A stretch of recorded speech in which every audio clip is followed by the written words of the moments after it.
connect with us by visiting our website or email us at comments@RogersTV.com.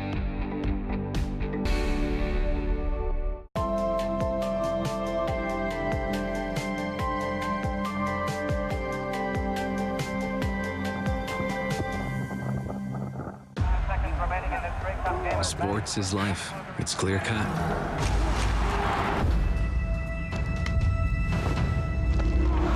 Everything's out in the open. There's nowhere to hide.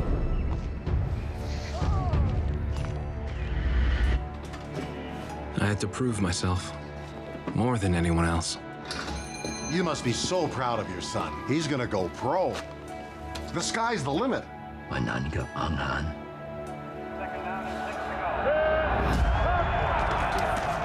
There's always a winner and a loser. You cannot reach the sky in broken cleats. Of course, I always want to be the winner. And I did reach the sky.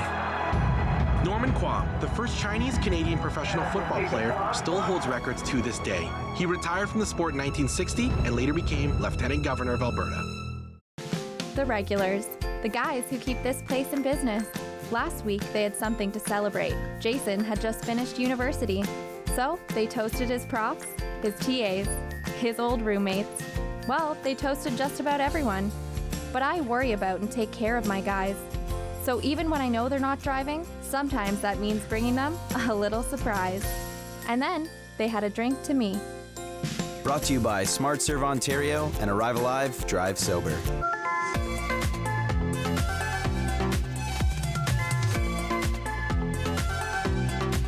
You're watching Rogers TV.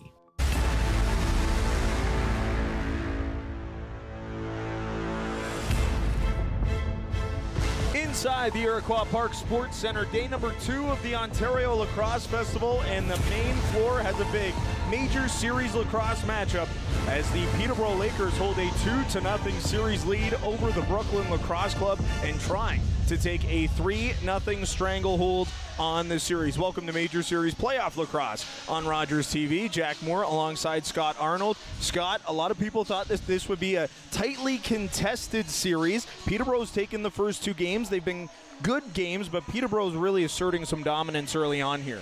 Yeah, in the last game, it was a good one. We didn't see a goal until 15 minutes and 15 seconds into the first period. It was a goaltender's duel until then. Then we ended up seeing 4 goals in 2 minutes and 10 seconds. Floodgates opened up a little bit, and then the Lakers shut out Brooklyn 3-0 in that middle frame, and they just battled back and forth in that third period. But a lot of people, if you were to ask them at the start of the series, had Brooklyn as at least winning one of these games. Well, and you look at the way that the regular season games played out, you look at how this playoff series started to roll. The away team had some momentum, so a lot of people in Brooklyn had some faith going into game number 2. Hey, every road team has won the game between these two all season long. Peterborough defends home floor, and then all of a sudden, Brooklyn's down 2-0. Their backs are against the wall, and they're not in must-win territory yet, but it almost feels like that for Joel Johnson's side. 100%. You don't want to go back down to Peterborough 3-0 in the series. And in the other semifinal series, actually, that's exactly where we're at. Six Nations Chiefs. No surprises there that they're up 3-0,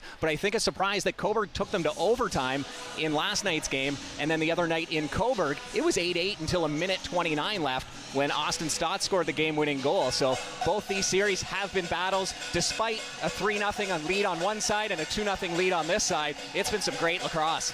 Well, and that's what you really wanted to see, especially through this regular season. I think there was a lot of people, and you would know, being in Peterborough and covering the Lakers all season long, you know that the Peterborough Lakers are expected to win all of, if not almost all of their games, and they went 7-5 in the regular season, and there were people questioning how competitive this team could be. They get into the playoffs, they've won 5 straight games in the postseason, and they're trying to make it to their 19th Major Series Lacrosse final in the last 20 seasons. Yeah, they're getting the goaltending, everybody's healthy, everyone's back in the lineup.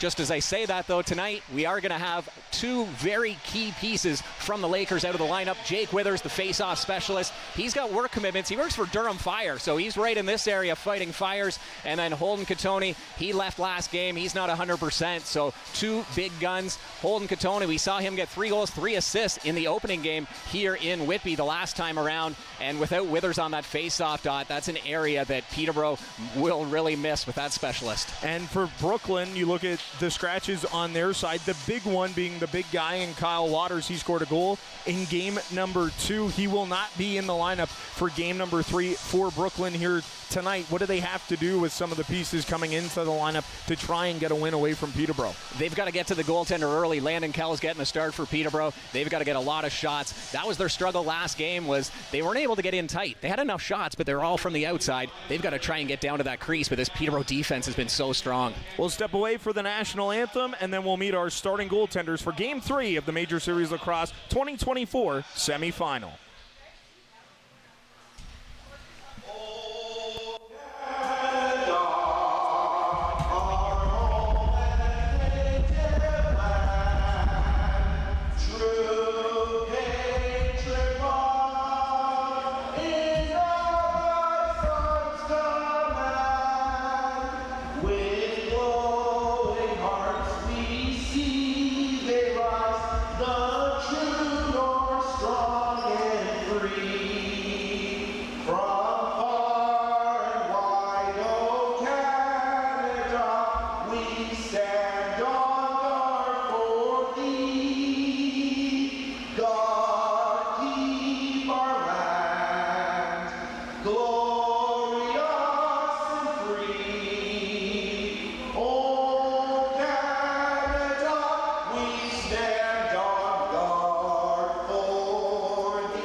National anthem over, and we are getting you set for the opening face-off as we meet our starting goaltenders, beginning with the Peterborough Lakers, Landon Kell, Scott. Yeah, Landon Kells, we saw him get the start in that opening game. And as we talked about, he's a guy who comes out of his net, plays the ball well, and Brooklyn has to get to him early if they want to have any chance of taking a victory tonight.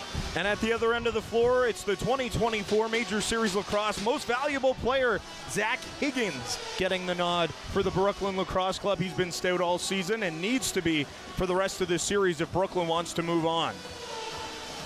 Higgins been a monster, a 6.0 goals against average and a .902 save percentage in these playoffs, but losing the opening 2 games of this series to the Peterborough Lakers, Scott, like you mentioned, no Jake Withers here tonight, so Taylor Jensen will have to take the face-offs here for the Lakers, and that was a big talking point for us in game number 1, who got the ball when, and getting that momentum right off face-offs and when teams go for runs.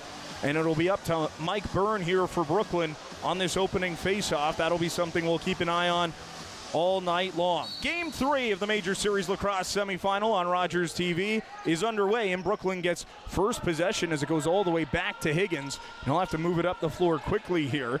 And Brooklyn gets over center floor, and we'll get the first offensive possession of the game as Sean Wesley comes over the bench. Wesley working with Curtis Knight. He's got Dawson Theed up top. Now it's Tanner Cook. Cook, cross floor, Wesley, back to Cook, looking to step in. He shoots, it goes high and wide on the near post. Rebound picked up by Peterborough, and they'll bring it up the floor. Like Scott mentioned, the first 15 minutes of game number 2 went without a goal, a defensive battle to start the game before Peterborough came away with a 9-4 victory. Just 2 goals in the first, 2 goals in the third for Brooklyn. They were held without one in the second period. Hogarth goes cross floor, but unable to find his intended target, Joe Rezateris, and Brooklyn will bring it up the floor with Jackson Raposo. Austin Shanks onto the floor for the first time. He's big in this offensive attack for Brooklyn. 12 goals, 9 assists in the postseason as that shot from Brady Kiernan gets stopped and Landon Kells makes his first save of the game. Lakers captain Robert Hope up the floor. Hutchison off to Thistlewake. Thomas Hogarth now over the boards, and on comes Joe Rezateris. Austin Hazen with it in the near corner. Hazen works it cross floor. That one rings iron and stays out. Good shot on there by Adam Thistlewake, but it hit the post. We saw a few of those on Tuesday night in Game 1 where Peterborough rocked the Brooklyn net, but couldn't get them to go in before they would take the game 14-10. And now an offensive foul by Peterborough will give Brooklyn back the ball. Just under 2 minutes gone here in period number 1 of this playoff matchup.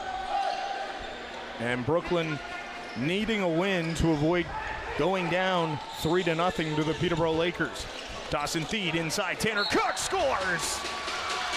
Just like he did in Game 1 on home floor, Tanner Cook gets the opening goal of the game, and the former UNC Tar Heel has his 4th of the postseason. Well, as we mentioned last game, it took over 15 minutes for the game's opening goal. This one just takes 2 minutes and 1 second. Some nice ball movement from Brooklyn. Dawson Theed from the Halifax Thunderbirds of the National Lacrosse League, picking up his 3rd assist of the postseason, as this one sent out of play by Peterborough. So here we get into that conversation of the faceoffs. 2 of them in this game, 2 of them going possession-wise to Brooklyn. And a long shot by Shanks goes wide, picked up by Tanner Cook. Now it's Cook stepping in, driving. That one gets kicked out by Kells. Rebound pops up, and it gets scooped up by the Lakers as Matt Gilray will work it up the floor. Hutchison plays it off. Turner Evans steps away from the defender. Good pickup there by Justin Robinson. Now it's Rob Hellier. Hellier stepping down, trying to back his way in, flips it into the middle, and that shot goes in. Owen Hiltz opens the scoring for Peterborough, and we've got a 1-1 game. Just 51 seconds later, the Lakers respond. And a late hit on the near side as Hogarth took a shot. He's having some words. The referees not calling anything, just blowing the whistle to get everybody back into that face-off circle. And it didn't take long at all for Peterborough to respond. And this is how we saw it in the latter half of the first period. Once Turner Evans scored that first goal the other night, the teams traded goals back and forth for 2 minutes and 10 seconds. And you can just see that nice pick on the far side. Peterborough doing that 2-man game.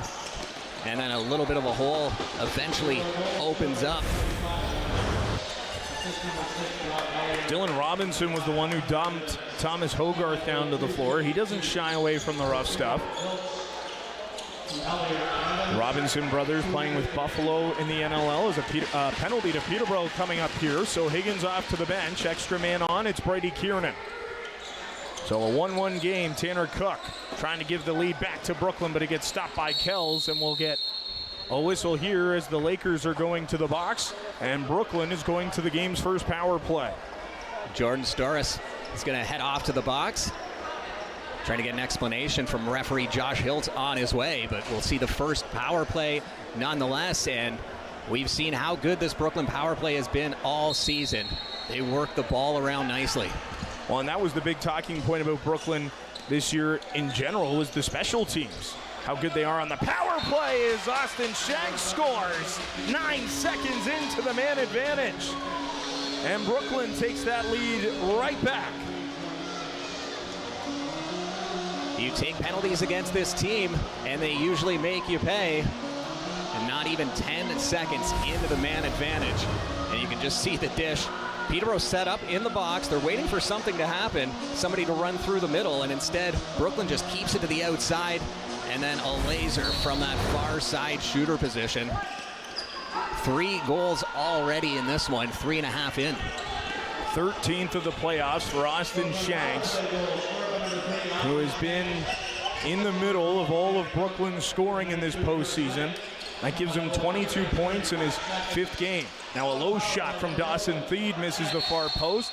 Peterborough picks up the rebound, and Andrew Vredenberg stepped back into the Peterborough crease, so they're giving Brooklyn back the ball with a full shot clock at the offensive end of the floor. Tanner Cook. Off to Sean Wesley. He's got Connor Kiernan in front. Good stop by Kells, getting big and throwing the shoulder up. And now Vredenberg and Jensen throwing some shots at the Brooklyn captain, and we'll get some more pushing and shoving here. We saw a lot of physicality, some extra shoves in game one, same as game two, but as the series goes on, the emotions intensify. You see some of those hits get bigger, and you see more of the pushing and shoving after the fact, Scott. Well, we saw Kells get bumped 26 seconds into game one. That set the tone for this series. Tanner Cook off for Dawson Theed on the near boards. Theed slips in, he'll switch back and plays it to Cook. Cook off to Wesley, into the far corner. Here's Connor Kiernan. Brooklyn captain works it off. Tanner Cook fires another save by Kells, and the rebound picked up by the Peterborough captain, Robert Hope. He's got to get it up the floor, and he turns it over after a big hit by Tanner Cook. So now Brooklyn back up the floor as Owen Tapper, and a penalty coming up here to Peterborough. Emotions running high here in the early going of period number one.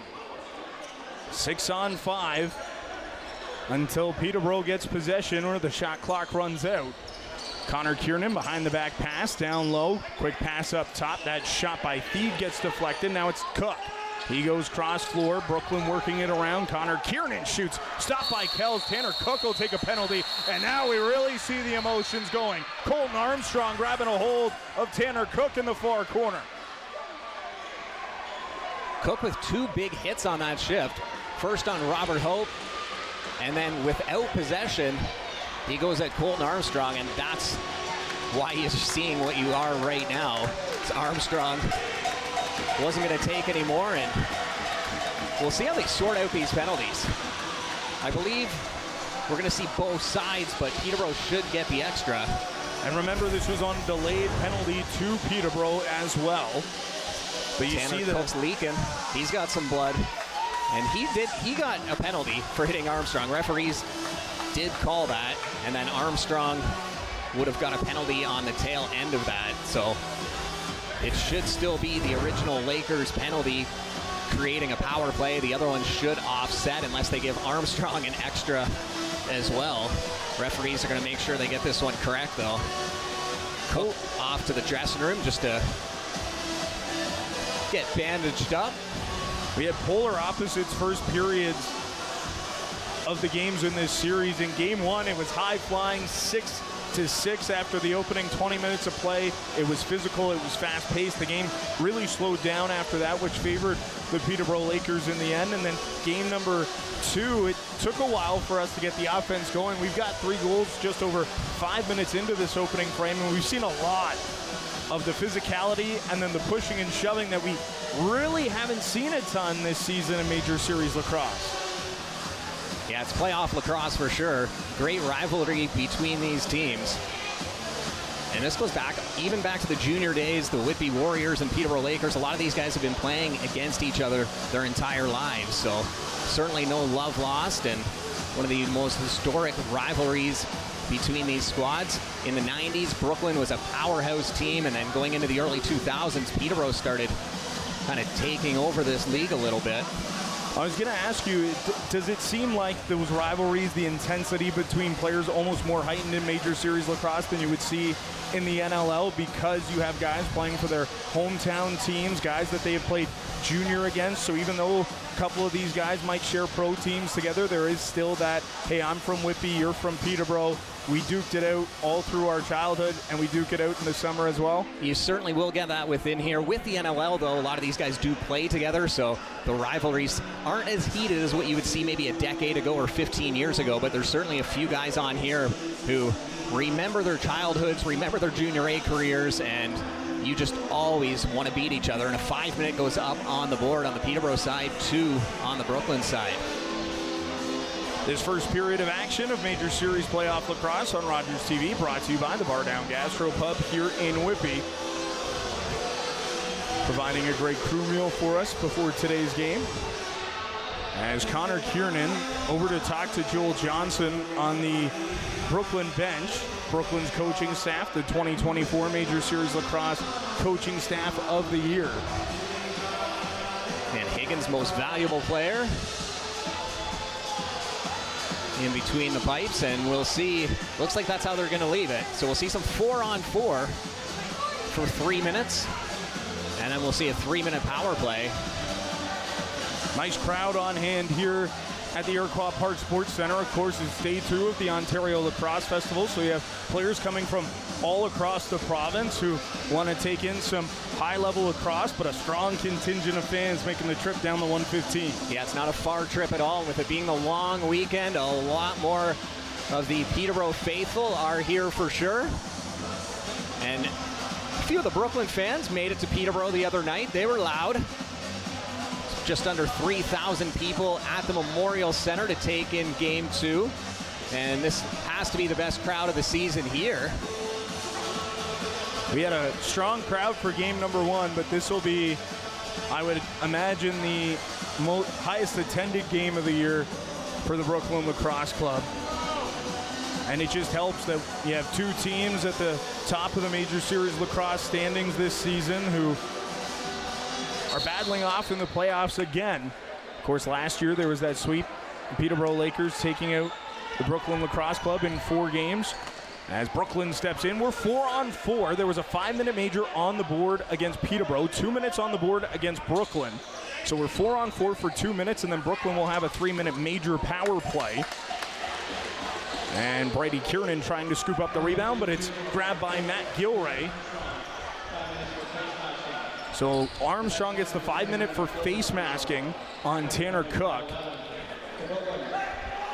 And Owen Hiltz with it at the offensive end for the Peterborough Lakers. Thomas Hogarth into the corner, Joe Rezateris. And a penalty coming up here to Brooklyn as Rezateris blows a tire. That shot rings off the iron and goes into the protective netting and out of play. And a high sticking call going against Brooklyn. Lots of jaw-jacking going on here towards the Lakers bench. Referee blowing it down once again. Zach Belter making his way to the Peterborough bench before he went off to the other side of the floor to the penalty box. And Peterborough, that original penalty that they were getting, it was a too many men penalty. It's on the game sheet if you look, so I'm not sure how that original penalty for Peterborough didn't end up in the box at the same time as Armstrong there. And now it's a 5-minute penalty the other way. So a 5-minute, 2 5-minute majors on the board in this first period. High sticking this one. 4-on-3 is Peterborough looking to take advantage on the power play. Their power play just under 60 seconds now. As Mike Byrne scoops up that loose ball. Byrne, a big piece of that defensive in transition game. So is Dylan Robinson. They're up the floor for Brooklyn. Robinson in front, and he gets stopped by Landon Kells. Both guys effective in the transition game this season for Brooklyn. Can be effective in that sense, but we talked about the special teams earlier for Brooklyn and how good their power play is. Well, can't talk about the Brooklyn special teams without their penalty kill. It's been fantastic all season long. But they're in a big spot here, a 4-on-3 advantage here for the Lakers for another 20 seconds. Rob Hellier. Owen Hiltz scores. Second of the game for Hiltz, a power play marker. And we're tied at 2. 6 minutes, 56 seconds into the opening frame. 4-on-3 is tough to defend against. It's not something you work on a lot. You're not in that situation a lot in a game, so it's something you don't really see. So Brooklyn set up on the triangle, and with that extra man out there for Peterborough, you can just see how much more space they have. And when you've got 4 shooters like that that can score from anywhere on the floor, as a Brooklyn defender, you're just kind of waiting for something to happen, and Owen Hiltz made it happen. Coach Hazen asked to step off the bench to talk to the referee. I think he's wanting clarification. They brought the minor penalty for Brooklyn out of the box after the 4-on-3. So we'll have 4-on-4 for 3 minutes and 15 seconds. And I think Coach Hazen is asking why it was being brought off the board. That was the first penalty that was in there, so it should get wiped. I was going to say, to me, it makes sense that it comes off the board.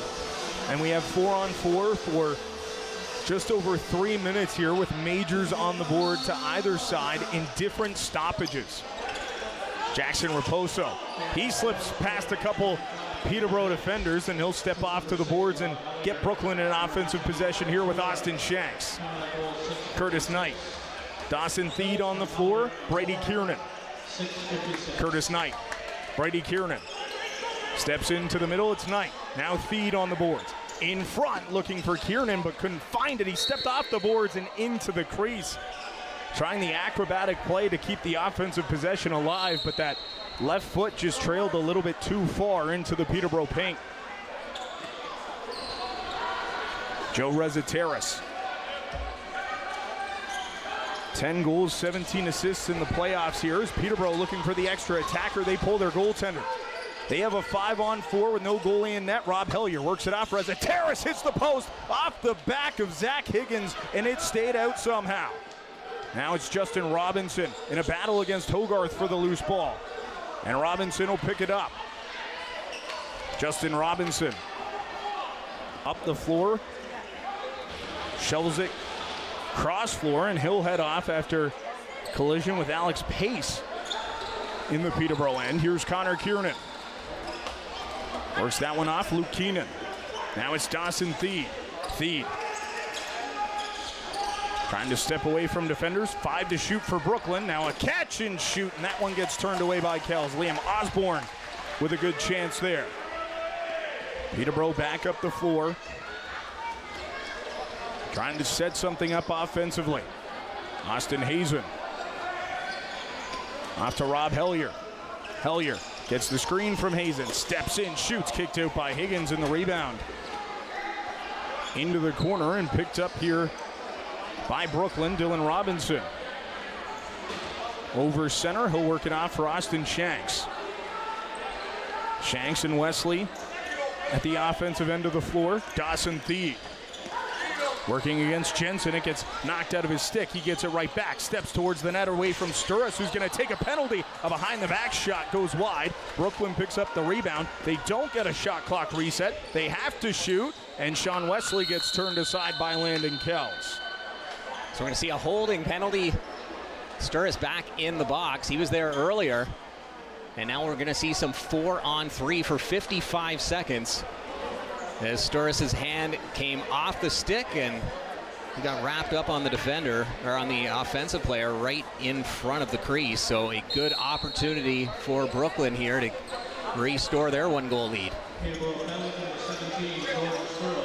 Connor Kiernan off to his brother Brady. Now it's Dawson Theed. Connor Kiernan behind the back pass. Caught at the goal line by Shanks. Now it's Kiernan again. Brady Kiernan. Shanks scores! No, it hit the post and stayed out. Everybody thought it was in except for the official on the goal line. Now it's Matt Gilray in transition. How did that one stay out? Everybody getting a touch for Brooklyn. They're working it around perfectly, and then that quick stick. Now a pass in front. Turner Evans scores. Just like that, they make you pay. And Turner Evans gets his 8th of the playoffs and gives Peterborough a 3-2 lead with the shorthanded marker. How often do you see that in sports? A missed opportunity at one end, and then back the other way, a goal. A good play by Gilray. As soon as he realized that it wasn't a goal, he took off on transition. The rest of the Lakers went to the bench to get the offensive guys out. Turner Evans, one of those guys coming off the bench, and he ends up with the ball, sailing it into that top corner. So a turn of events here for Brooklyn. As Connor Kiernan brings it up the floor. Still 3 seconds of power play time here for the Brooklyn Lacrosse Club. Then we'll have 49 seconds of 4-on-4. As Shanks scores, an immediate response. It comes 4-on-4 just seconds after the power play expires. But Brooklyn responds immediately and makes it 3-3. Yeah, it won't count as a power play goal, but it might as well have been, as Colton Armstrong was just coming out of the box. That's why you see only 3 Lakers there with the extra Brooklyn player. And they make the Lakers pay with that extra body as Armstrong was trying to make his way back in as fast as he could. But the ball movement from Brooklyn just a little bit quicker. 6 goals already in this one. We talked about that first game, how we saw 15 minutes with no goals in that first period. Certainly not the case here. So Jordan Sturris is back in the penalty box. His penalty expired. 4-on-4, so. Oh, you're right. Colton Armstrong's penalty expired. It was 4-on-4. Sturris's penalty on the board. And Armstrong with it now. after serving that 5-minute major, trying to make something happen at the offensive end of the floor, but it gets taken away from him, and up the floor goes Ben McDonnell. Call up for this game for Brooklyn with a few players out of the lineup. I mentioned off the top Kyle Waters, no Nick Shakowski here tonight for Brooklyn.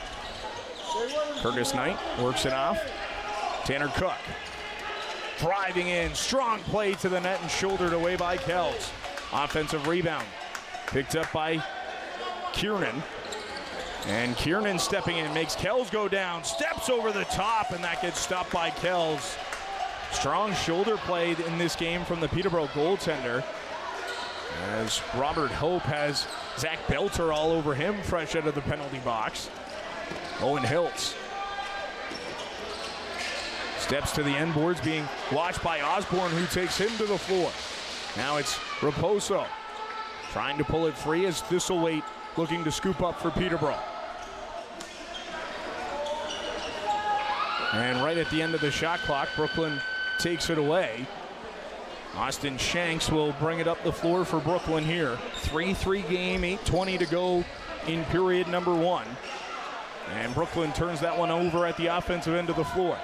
Here's Joey Capito. He gets it right back, works it into the corner, and that pass for Rezateris just off, and it goes right to Robinson. Dylan Robinson off to the captain, Connor Kiernan. Austin Shanks. 2 goals in the first period already for Brooklyn. Owen Hiltz has 2 here for Peterborough. Penalty coming up to Peterborough. It looks like it'll go against Hutchison. Zach Higgins on the bench. It's 6-on-5. 10 seconds on the shot clock. Sean Wesley off for Dawson Theed. Theed steps in, taken to the ground. And we'll see a power play coming up here for Brooklyn.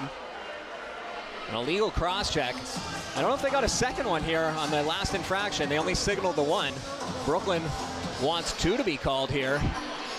So far, just Matt Gilray for the illegal cross-check heading off. Trainer will come out. And tempers continue to flare on the floor.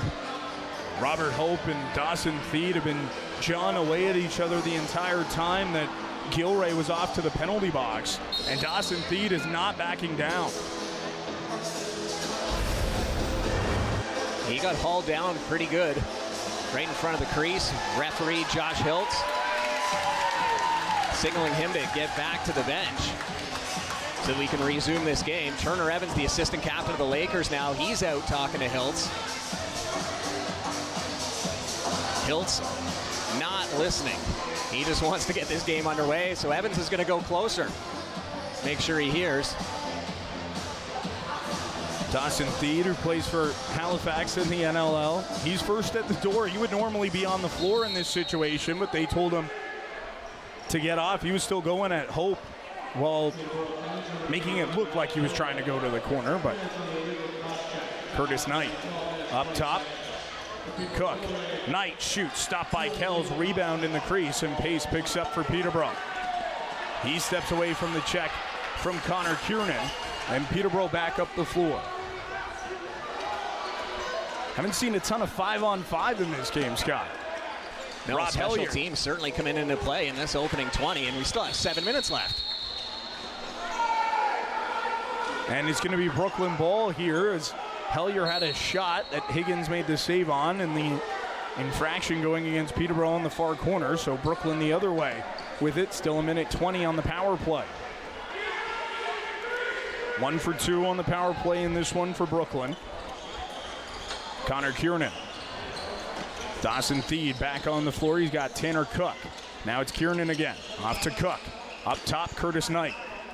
Down into the corner for Shanks. Cross floor. Theed gets turned aside by Kells. Peterborough rolls it to center floor, but it gets picked up by Curtis Knight. Austin Shanks. Low shot. Stopped by Kells. Rebound picked up by Kiernan. Fresh shot clock for Brooklyn. Knight. Off for Cook. Now here's Knight. Off for Shanks. Austin Shanks steps in. That shot got blocked in front.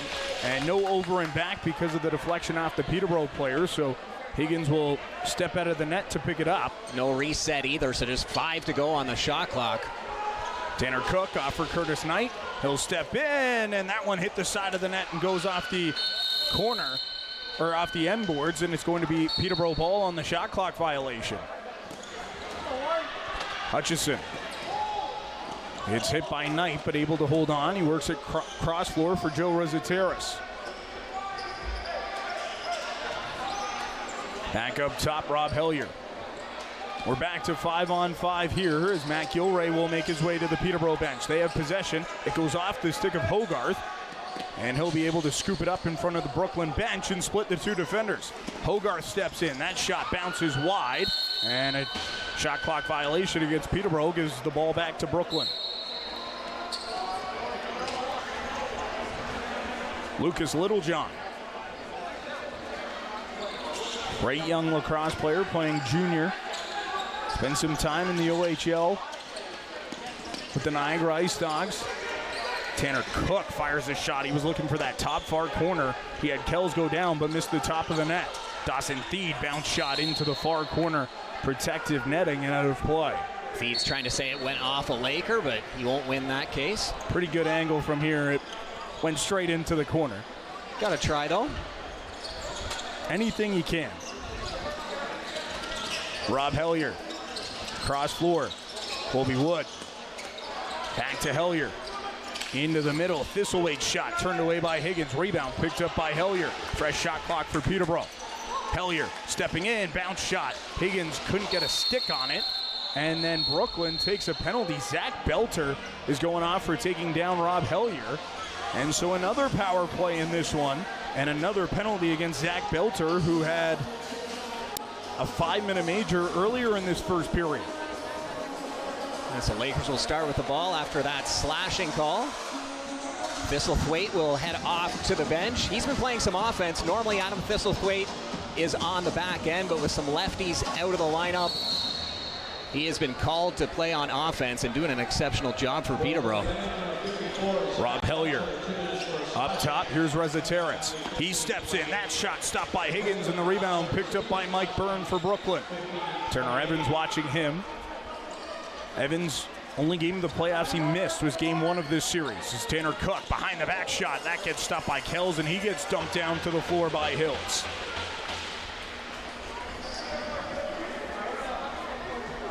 Turner Evans back up the floor. No Holden Katoni here tonight. Yeah, or Tate. We saw Tate take the warm-up, so we thought maybe he'd be in the lineup. He was talking to the coaches and the trainers a lot, and they decided he needs a bit more rest. Rob Hellier off for Hills. That shot blocked in front. Curtis Knight chasing it off to the far boards, and it's going to be Brooklyn ball. 1:10 to go in this power play for Peterborough. Connor Kiernan steps in. That shot turned aside by Kells. Cook can't pick up the rebound as Hope knocked it out of his stick. Joey Capito looking to pick it up as well, and that one picked up by Kells in behind the Peterborough net. And away go the Lakers up the floor. And a penalty coming up here to Brooklyn. So landing Kells off to the bench. It's 6-on-4. That long shot gets blocked in front. Hogarth sends it towards the net. That got stopped again by Higgins, and Hutchison couldn't put it in at the side of the Brooklyn goal. So we'll have 5-on-3 for 37 seconds. A call for a towel to wipe up a wet spot to the left of the crease. Hellier doing a good job. As soon as he realized there was a delayed call, he just tried to get rid of it so that the Lakers could go on the 2-man advantage, but it kept taking hops. Found Hogarth at the side, and then his shot went wide, so it took a bit for them to get that whistle that they wanted, but still 37 seconds with 2 men up, so they'll be looking for the quick goal on this first possession. And then you could still have a big power play on the tail end of it if you can score. Lakers getting everybody set up. You mentioned Holden Katoni. He's normally on this power play. Big shooter. We saw him get 6 points here for game 1. There is no other player in this series who has more playoff points than Holden Katoni between these two teams. 89 in 24 career playoff games against Brooklyn. Rezateras works it down low, picks up, gives it right back to Hiltz. Down in front of the crease, now it's Rezateras. Quick passing, and they score. Thomas Hogarth. That didn't take long. 14 seconds of 5-on-3, and Peterborough takes a 4-3 lead. That ball movement from the Lakers. Cross court, several passes, and then you saw Higgins right at the very end. He gets a little tripped up. You don't see him standing up straight too often, and as he goes over, he gets back up and then straightens up and just couldn't reach that shot on time. We usually see him in that hockey style sort of play where he's all over the place, and this time the Lakers, with so much ball movement, just got him out of position. Mike Byrne with some illegal movement off the face-off, so it's going to be Peterborough ball. 1:40 to go in the power play, 2:48 to go in period number 1. It's a 4-3 Peterborough lead. They lead the series 2-0. Turner Evans back to Rob Hellier up top. Rezateris, Hellier steps in, kicked aside by Higgins, and he'll be able to trap it between his legs. And Brooklyn able to get the ball up the floor, trying to kill off some time on this Peterborough power play, which for the moment is 2 for 2. Sean Wesley slowing it down with Dawson Theed off the bench. 10 to shoot here for Brooklyn. Double team of Hope and Gilray as Wesley gets the ball back. Off for Dawson Theed. He'll get double teamed again. Gets a screen, another shot that goes into the far corner. That one did get deflected, but no shot on goal, so a shot clock violation against Brooklyn, and it's Peterborough ball. Still 45 seconds on the man advantage. The Lakers looking to take a 2-goal lead, and we're going to see another penalty to Brooklyn. Justin Robinson is going to take this one. Hellier plays it into the corner, goes off the ref, loose ball, and now Dylan Robinson's going to take a penalty. 2 will go off in this stoppage. The Robinsons to the box, and it's going to be an extended 5-on-3. And it's a penalty shot, so when you already have a guy in the box, you can only have 2 at a time. So once there's a third penalty, that's an automatic penalty shot. And now we've got a 10-minute misconduct coming up as well to Dylan Robinson. Joel Johnson is calling for the dive. He doesn't like the call. Dawson Theed was up in arms on the Brooklyn bench. And you're right, we are going to see a penalty shot here for what you described. And now Dylan Robinson got kicked out of the game. He took the penalty. He's going to take the long way, all the way around the arena. Didn't want to come back out on the floor. Chances are he's going to say something that he can't take back, perhaps, when you're that fired up. That's a smart decision. Just walk away and take the long way out. Seems like he already did. He certainly did, but you don't want to risk getting another game, perhaps. So he makes his way behind the net now, making his way through the crowd, and there's the second penalty. A 2-hand slash on Thomas Hogarth, and Dylan Robinson's night is over. So there's the illegal cross-check penalty that happened on the far side. And then as soon as that slashing penalty was called, that would have been the third man in the box.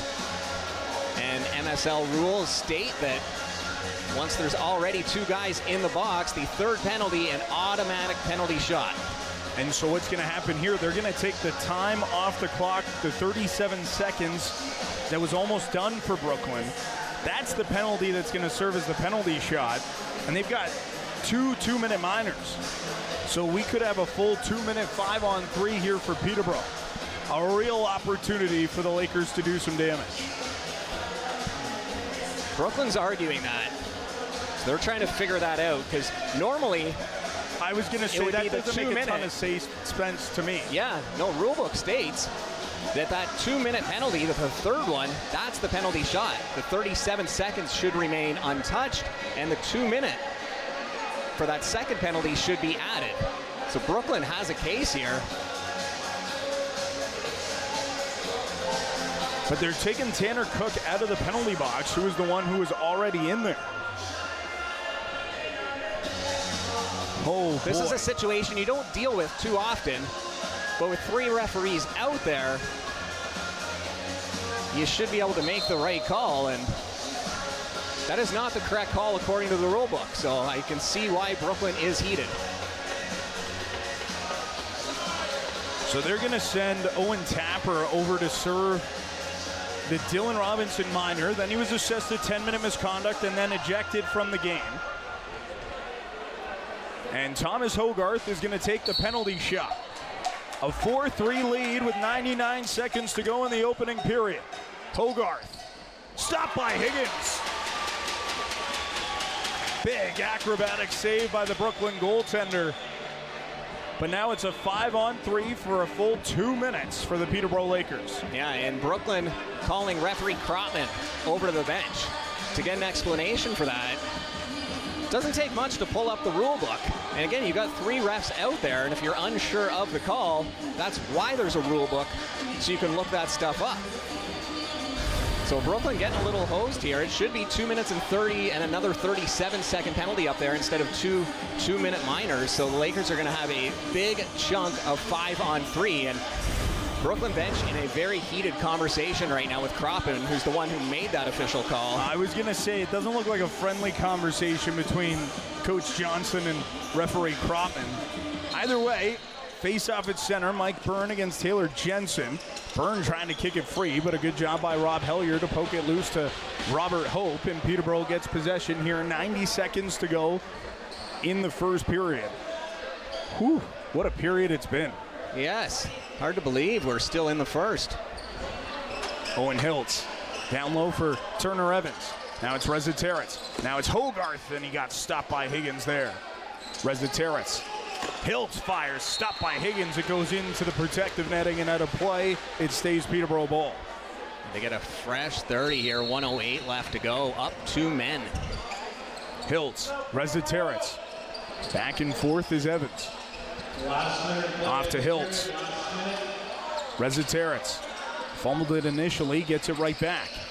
Hiltz over the top, and he scores the hat trick for Owen Hiltz in the first period. Another power play goal for the Peterborough Lakers, and it's 5-3 with under a minute to play in the opening frame. They still have 1:13 left on the 5-on-4 man advantage. It's Owen Hiltz with the hot stick tonight. Lakers keep feeding him, and he keeps finding some openings. You can see him stretched on that far side. And again, when you've got just 3 defenders out there, you have to set up on that triangle, and that always leaves 2 outside shooters. Brooklyn wins that face-off, and Curtis Knight able to hold on to it.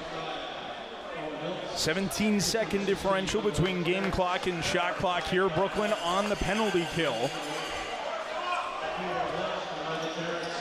Tanner Cook holding it on the near boards. Cook in front for Theed, catch and shoot. Nice pass and a good opportunity, but Kell's right there to make the save. And the shot clock will be turned off as Theed tied up in the corner in the Peterborough zone as the Lakers make their way up the floor. It was with Robert Hope. Now it's Hogarth. Off for Hellier. Turner Evans. Holding, works it down low. Brooklyn finally gets the extra defender out there as Hogarth gets turned aside by Higgins. It goes out of play with 2 seconds left in this first period. Quick pass, and Reza Terrence couldn't pull the trigger on the catch and shoot. So we go through 20 minutes of play. Peterborough with a 5-3 lead. My brain can't work that quickly on how many penalty minutes we had in that opening 20 minutes of play, but we'll break it all down for you at the intermission. An entertaining opening 20 here. Game 3 of the Major Series Lacrosse semifinal between the Peterborough Lakers and the Brooklyn Lacrosse Club. We'll have your first intermission after the break. You're watching Major Series Lacrosse on RogersTV.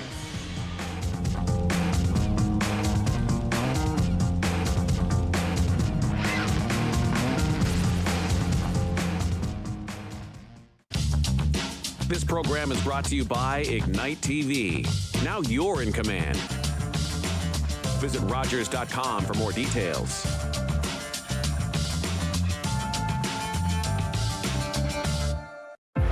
They've reached the summit!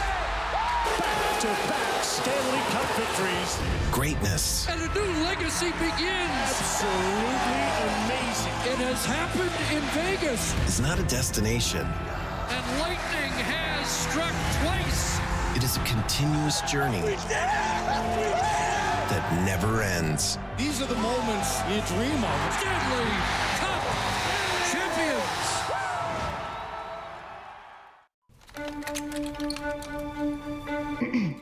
You must be the reporter.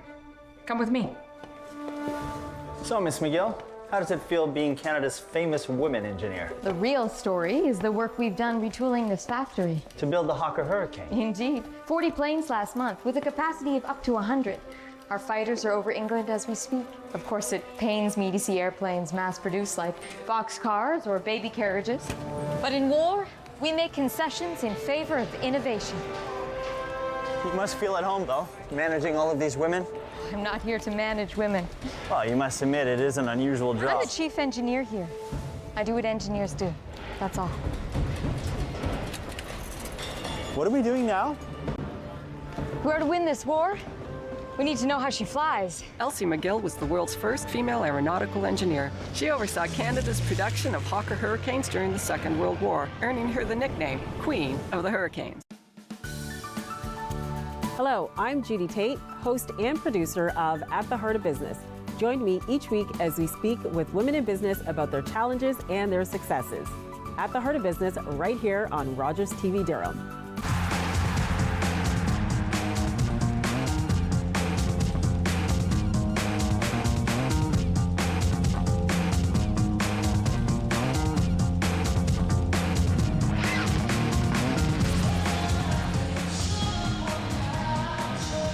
Back inside the Iroquois Park Sports Center as the Brooklin Lacrosse Club trailing the Peterborough Lakers 5-3 through 20 minutes of play. Jack Moore, Scott Arnold with you at the intermission. Scott, a lot of emotion, a lot of intensity in that first period, and it felt like Peterborough was taking the penalties early. Brooklyn not really able to take advantage with what the Lakers were giving them, and then the emotions for Brooklyn started to unravel as that period went on.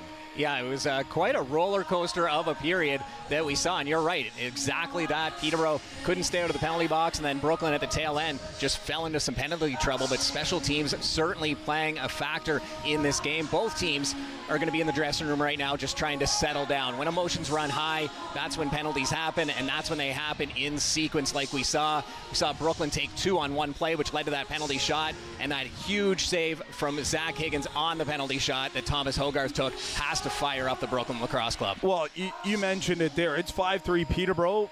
Brooklyn's pretty lucky to be out of there 5-3 after what happened late in that first period. So I would think as we take a look at the highlights that the Peterborough Lakers are in their dressing room saying, hey, let's keep doing what we're doing. And if you're Brooklyn, you got to get back to what you got early on with Tanner Cook scoring that opening goal. And that's the thing, yeah, this one happened pretty quick into it, unlike the other game where we saw 15 minutes before there was a goal, and then the teams would go back and forth throughout this period. We saw a lot of action early. That was the Tanner Cook goal, and then it would be Owen Hiltz getting his first of 3 for the Lakers, and he's able to get that outside shot going, and then we would see Austin Shanks come back for Brooklyn. This was that great passing play, everybody getting a touch as Armstrong was trying to get back onto the floor, and then back the other way, Owen Hiltz with his second goal of this game. He wasn't done yet. He'll come back in a bit, but the Lakers firing on all cylinders at this point in time, and then special teams come into play once again as Brooklyn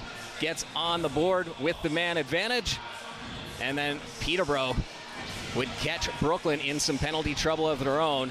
And this was on when there was just the 4-on-3, everybody getting a touch. Higgins trying to stand up to make that shot, or that stop on Hogarth, but his reach is just so big, and then Hogarth would get that penalty shot opportunity. Higgins comes up huge. This is a save that you have to make as a goaltender. It's hard on a penalty shot, though.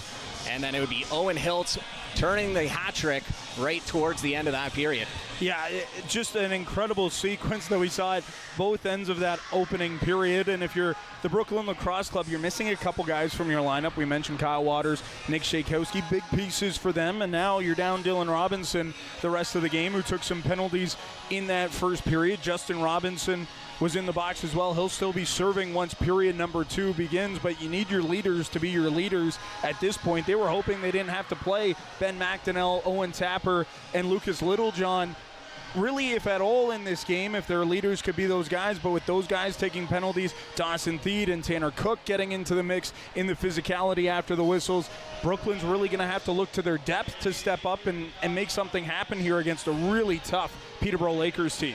Yeah, and you mentioned Dawson Theed. He's been looking for a dance partner all period. There's been no takers, but you can tell he either wants to drop the gloves with somebody or he's just continuing to try and get under Peterborough's skin, but he's doing a good job. They're certainly aware when Theed is out on the floor, they're paying some extra attention to him.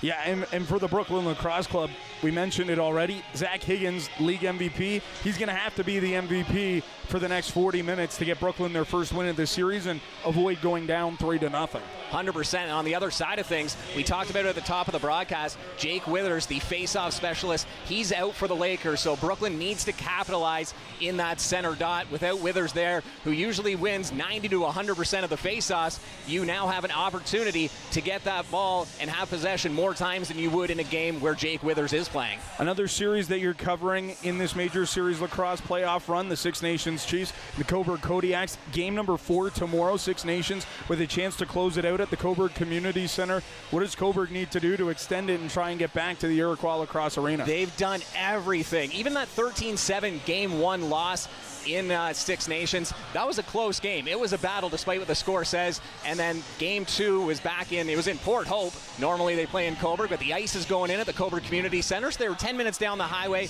in Port Hope, but they've been playing there great in the playoffs. They lost 10-8 in Game 2. It was tied until 1:39 left to go, and we saw Austin Stott score the game-winning goal. So Coburg was right in that game until the last 1:39, and then last night, a 7-6 overtime victory for Six Nations. So Coburg has been right there, but when you're down 3-0 against a powerhouse team like this, it almost, I want to say you're going to say goodnight at some point. You're not going to come back and beat the Chiefs. Well, the Six Nations Chiefs, for a reason, they are 15-0 on the year. They haven't lost to anybody. They haven't lost a single game. They're trying to close out their semifinal and punch their ticket back to the Major Series Lacrosse Championship Series. That'll be tomorrow. We've got game number 3 still rolling here tonight at the Iroquois Park Sports Center in Whitby. 5-3, Peterborough leading the Brooklyn Lacrosse Club through 20 minutes of play. You're watching Major Series Playoff Lacrosse on RogersTV.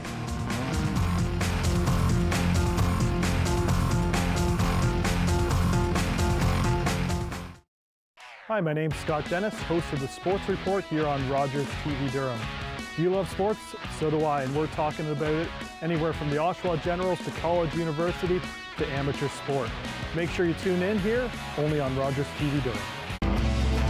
Hi there, I'm Eric Marchand, host of Cinema Scene in Review. Join me each month as I recap all of the newest films in theaters and at home. See you in review. They've reached the summit! Back-to-back Stanley Cup victories. Greatness. And a new legacy begins. Absolutely amazing. It has happened in Vegas. It's not a destination. And lightning has struck twice. It is a continuous journey that never ends. These are the moments you dream of. Stanley Cup champions. Summer days, summer nights, lots of things to do, places to go, and people to see. If you're having a few drinks, be sure to plan ahead and get home safely. We don't want to pick you up. Drinking drivers risk injuries to themselves and others and take chances with their license, their jobs, and their future. Remember what's at stake and choose your ride, whether you're the driver, the passenger, or the party host. Thanks for supporting sober driving. I hope we never meet. Visit arrivealive.org to find out more. Hey, what's up, everybody? It's your boy, Karim Grant. I'm the host of The Players Corner. Season 2 is coming right at you. Make sure you stay tuned. We have a lot of exciting guests right here on Rogers Durham TV. Make sure you're there.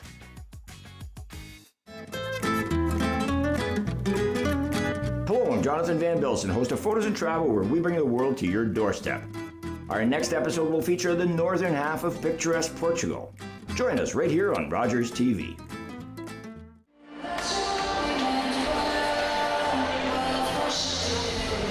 Inside the Iroquois Park Sports Center, both teams back onto the floor. 21 seconds of power play time for the Peterborough Lakers to begin this middle frame. They have a 5-3 lead on the Brooklyn Lacrosse Club. Mike Byrne and Taylor Jensen out for the face-off, which, like Scott mentioned off the top, and at the intermission, the face-offs are going to be key, and this one almost scooped up by Brooklyn, but Curtis Knight couldn't grab it, and Matt Gilray up the floor for Peterborough. So the Lakers with 10 seconds to go in this power play, 20 seconds on the shot clock. But we didn't see a lot of 5-on-5 in that opening period. We have 5-on-5 now. Peterborough still with the ball. Hiltz had a hat trick in the opening 20. He was the big difference maker offensively for either team. Here's Turner Evans. His shot turned away by Higgins. Rebound scooped up by Owen Tapper and back up the floor for Curtis Knight. He's got Connor Kiernan off the bench, streaking to the net. That gets kicked out by Kells. Hutchison lost it. Here's Theed. Plays it back to center, and Tapper will slow things down with Sean Wesley. Austin Shanks. Into the corner for Connor Kiernan. He works it back up top. Now it's Shanks again. Shanks holding and working it far side. Here's Theed. Theed cross floor for Wesley in his feet. Couldn't find it. 5 seconds on the shot clock. And Shanks lost that one. It's going to be a shot clock violation against Brooklyn after Cook couldn't find it at the Brooklyn bench. Joey Capito picks it up in front of Dawson Theed. And Turner Evans working it around the offensive end of the floor. Evans holding on to it, passing it in front of the net. It goes into the far corner. And now that loose ball gets picked up by Luke Keenan. Former draft pick of the Oshawa Generals, but didn't want to jeopardize his NCAA eligibility for lacrosse, going to Princeton by playing in the OHL. So he played in the Ontario Junior Hockey League right here with the Whippy Fury. He captained the team in his last season. He stepped into the crease on his shot against Kells, who made the save.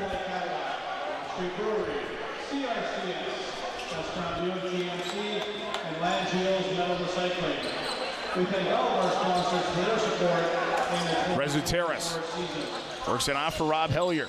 Hiltz, cross floor. Rezateras shot gets blocked, and the rebound goes off to the near boards right in front of the Peterborough bench, and the loose ball will be scooped up by Brooklyn. Now here's a rush chance for Mike Byrne, who steps in. Kells makes the save out of play. It's Brooklyn ball.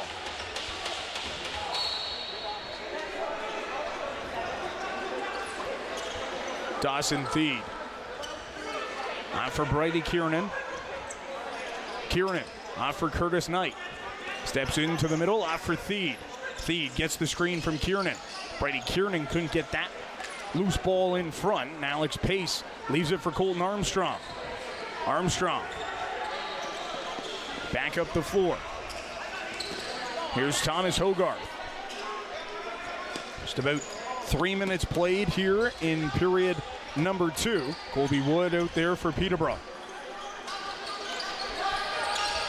Rezateras sliding away from defenders. He's got Hogarth in front. He stepped into the crease, but Higgins made a shoulder save. That one would have been pretty. We've seen that from Hogarth all year with a one hand. Connor Kiernan shoots. That gets stopped by Kells and trapped down in the crease by Robert Hope. He just laid down on the line and didn't let it roll over his arm. Here's Matt Gilray. Off for Turner Evans. Colby Wood. Now it's Rob Hellier. His shot goes wide. Rocket of a shot just missed. Turner Evans picks up the loose ball. 8 to shoot as Higgins makes a save on Rezateras, and Brooklyn's back up the floor with Brady Kiernan. Quick transition from the goaltender, Zach Higgins. Austin Shanks stepping down looking for that top far corner, and he just missed. Shanks has 2 in the game for Brooklyn. Owen Hiltz has 3 in the game, leading both sides. Pass in front for Theed, misses his stick, and Joey Capito, he can run. Former university football player at McMaster. He'll slow things down and wait for his teammates off the bench, and he'll go for a change. Here's Austin Hazen and Thomas Hogarth. Turner Evans, low shot. And that one stayed out. It squeaked through, but kept off the goal line. What a play by Owen Tapper. Hazen was behind the net trying to sell it to the referees. Pass in front for Curtis Knight, just out of his reach. That's a couple we've seen down there. Brooklyn had one in the first period. And now Peterborough had one just taken off the line. Here's Hiltz, his shot stopped by Higgins. And now it's Justin Robinson picking up the loose ball. Remember, Dylan Robinson ejected from this game late in the first period.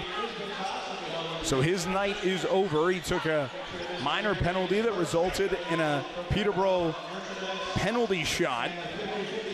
Then he was assessed a 10-minute misconduct. He kept talking and got ejected from the game as Dawson Thede trips up Taylor Jensen and then gives him a pop after the fact.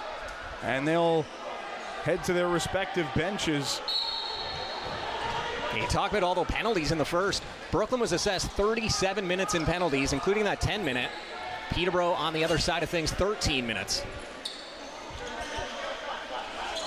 You're going to try and beat this Peterborough Lakers team. It's not going to be taking 37 minutes in penalties in just 20 minutes of game time. Ben McDonnell back up the floor for Brooklyn. Here's Brady Kiernan, 3-on-2. Now it's a 4-on-2 with Connor Kiernan. Pass down low, gets it back. And that one gets turned aside by Kells and stayed out. What a save from Kells, sliding over to close the door.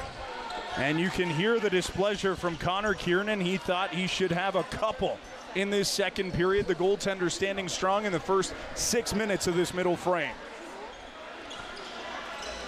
Rob Hellier. Down low for Turner Evans. Gets the screen from Thistlethwaite. Here's Hellier again. His shot just misses on the near side, and this will be a shot clock violation against Peterborough.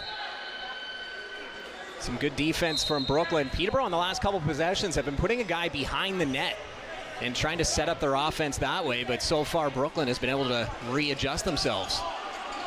Tanner Cook. Off into the corner for Shanks. Back to Cook. Steps in and shoots. That gets deflected. Cook with that long 6'4" reach. Couldn't grab that one out of the air, but he picks it up here. His shot goes just wide. 5 to shoot for Brooklyn. Connor Kiernan picks up the loose ball. Works it cross floor. Here's Cook again. Behind the back. Shot goes wide. And that will be a shot clock violation against the Brooklyn Lacrosse Club. And not a great quality shot, but with just 2 seconds left to go, just looking for the reset at that point. As the whistle gets blown down. Wet spot, I think, beside Landon Kells on the back end. The Peterborough bench wanted play to continue, or maybe it was the fans behind the Peterborough bench, but lots of noise coming in that direction anyhow. I think Kells wanted it to continue as well. I think he was saying he was fine with it because he wanted Peterborough to get the transition. The thing is, though, then you got to blow it down as soon as you see it. The other night, we saw this in Coburg, actually. They say, I don't know if this was accurate, but they said there was 37 minutes in towel wiping time where they had to come out and delay the game. Well, with 1:39 left to go, there was a big wet spot after that go-ahead goal from Six Nations. A huge wet spot on the floor right by the shooter position. Refs didn't blow it down. One of the Coburg defenders ended up slipping, which left a breakaway. And the insurance goal scored by Six Nations. So it came into play. So as a referee, as soon as you see it, you have to blow it down. Even if it does delay the game or if there's a scoring chance the other way, safety in the referee's eyes has to come first. When you talk about that here, now this building's air conditioned. You think back to when you played here, it was not. A lot of heat, a lot of sweat in the summer months. With the moisture going down on the floor, and those towel breaks are needed on the concrete floors as opposed to the turf floors you see in Six Nations and in Peterborough. Now a chance as Brady Kiernan sent the breakaway wide. Good transition chance, and Brooklyn can't get anything to go in this second period. They had their looks, but nothing to show for it on the scoreboard. And now Peterborough goes the other way. Higgins makes another save. No goals in this middle frame through the first 7.5 minutes. No penalties either. Quite a contrast from the opening 20. It's getting kind of boring. Tanner Cook. Off for Austin Shanks, just misses, and Kells will scoop that one and leave it for Matt Gilray.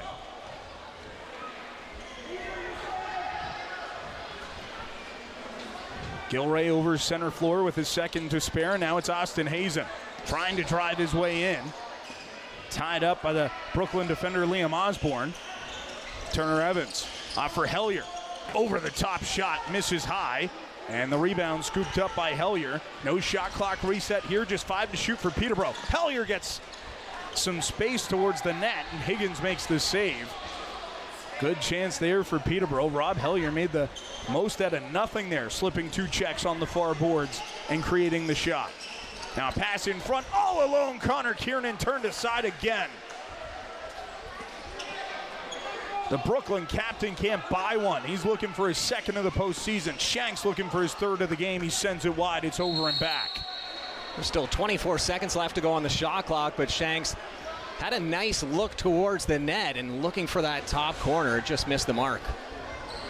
Can sense some frustration coming down from the Brooklyn offensive end of the boards.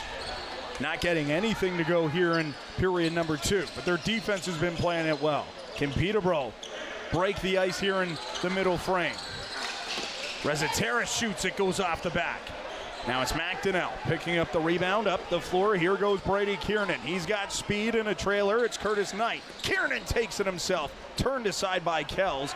And the rebound goes over center floor. Zach Belter couldn't save it. He collides and forces a turnover with Matt Gilray. Belter steps in, turned aside by Kells. Gilray picks it up again, and he'll safely run this one over center floor this time. Rezateris. 15 on the shot clock for Turner Evans. Thomas Hogarth, Rob Hellier, and Owen Hiltz. Hiltz with it now. Turner Evans. 5 to shoot for Peterborough. Evans being watched closely. He steps in. Ball force free, and that's a time count violation as Turner Evans gave an extra shot after the whistle. Luke Keenan didn't like it, neither did Jackson Raposo, but smartly both teams run away from any extracurriculars based off of how that first period was called. Yeah, they definitely regrouped in the intermission and toned things down. Dawson Theed fires a shot. It went off Sturris's head, and he picks up the rebound, keeps it at the offensive end, but turns it over to Vredenberg. Now he springs Armstrong, but it goes off his stick and into the far corner. Now Theed throws a check on Armstrong. He's going to get a penalty for it. Armstrong didn't have possession. He was going for the loose ball against Dawson Theed, who ran him into the boards. 2 Halifax Thunderbirds teammates in Armstrong and Theed. And it'll be a roughing call. So over 10 minutes through this first period, and that is the first thing to hit the score sheet. No goals to report of, and the first penalty here, and watch Theed just wraps him around. Could have given him a holding as well. He had that free arm. And good play by Armstrong to not retaliate off that one. The Lakers will go to work on the man advantage. Mentioned it in that first intermission. Dawson Theed's been looking for a dance partner all night. Armstrong wasn't going to be the one to do it and negate a power play here for Peterborough. 6th power play of the game. They're 3 for 5. Hiltz tried to go into the far corner. It's taken away by Curtis Knight. Knight flips this one back, and Justin Robinson over center floor. They'll slow things down with Zach Belter staying back in the defensive zone for Brooklyn. Shanks, a bounce shot. It was going towards the net, and Kell's able to get a shoulder on that one. It looked like it was going wide, but when it took the bounce, it went right for the Peterborough goal. Bouncers are hard for a goaltender to figure out where they're going to go, and Kell's able to get a piece of that one. He's been perfect here in period number 2.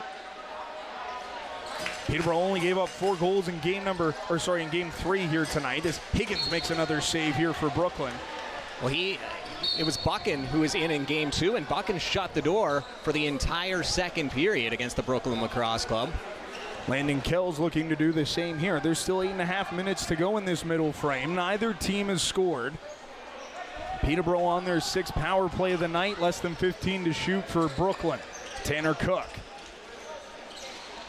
driving towards the net, trying to do it himself one-handed, but he gets turned aside by Kells, and Taylor Jensen has some wheels up the floor. Big night on Tuesday in game number 1. 2 goals, 2 assists, got a new contract. Good day for Taylor Jensen on Tuesday.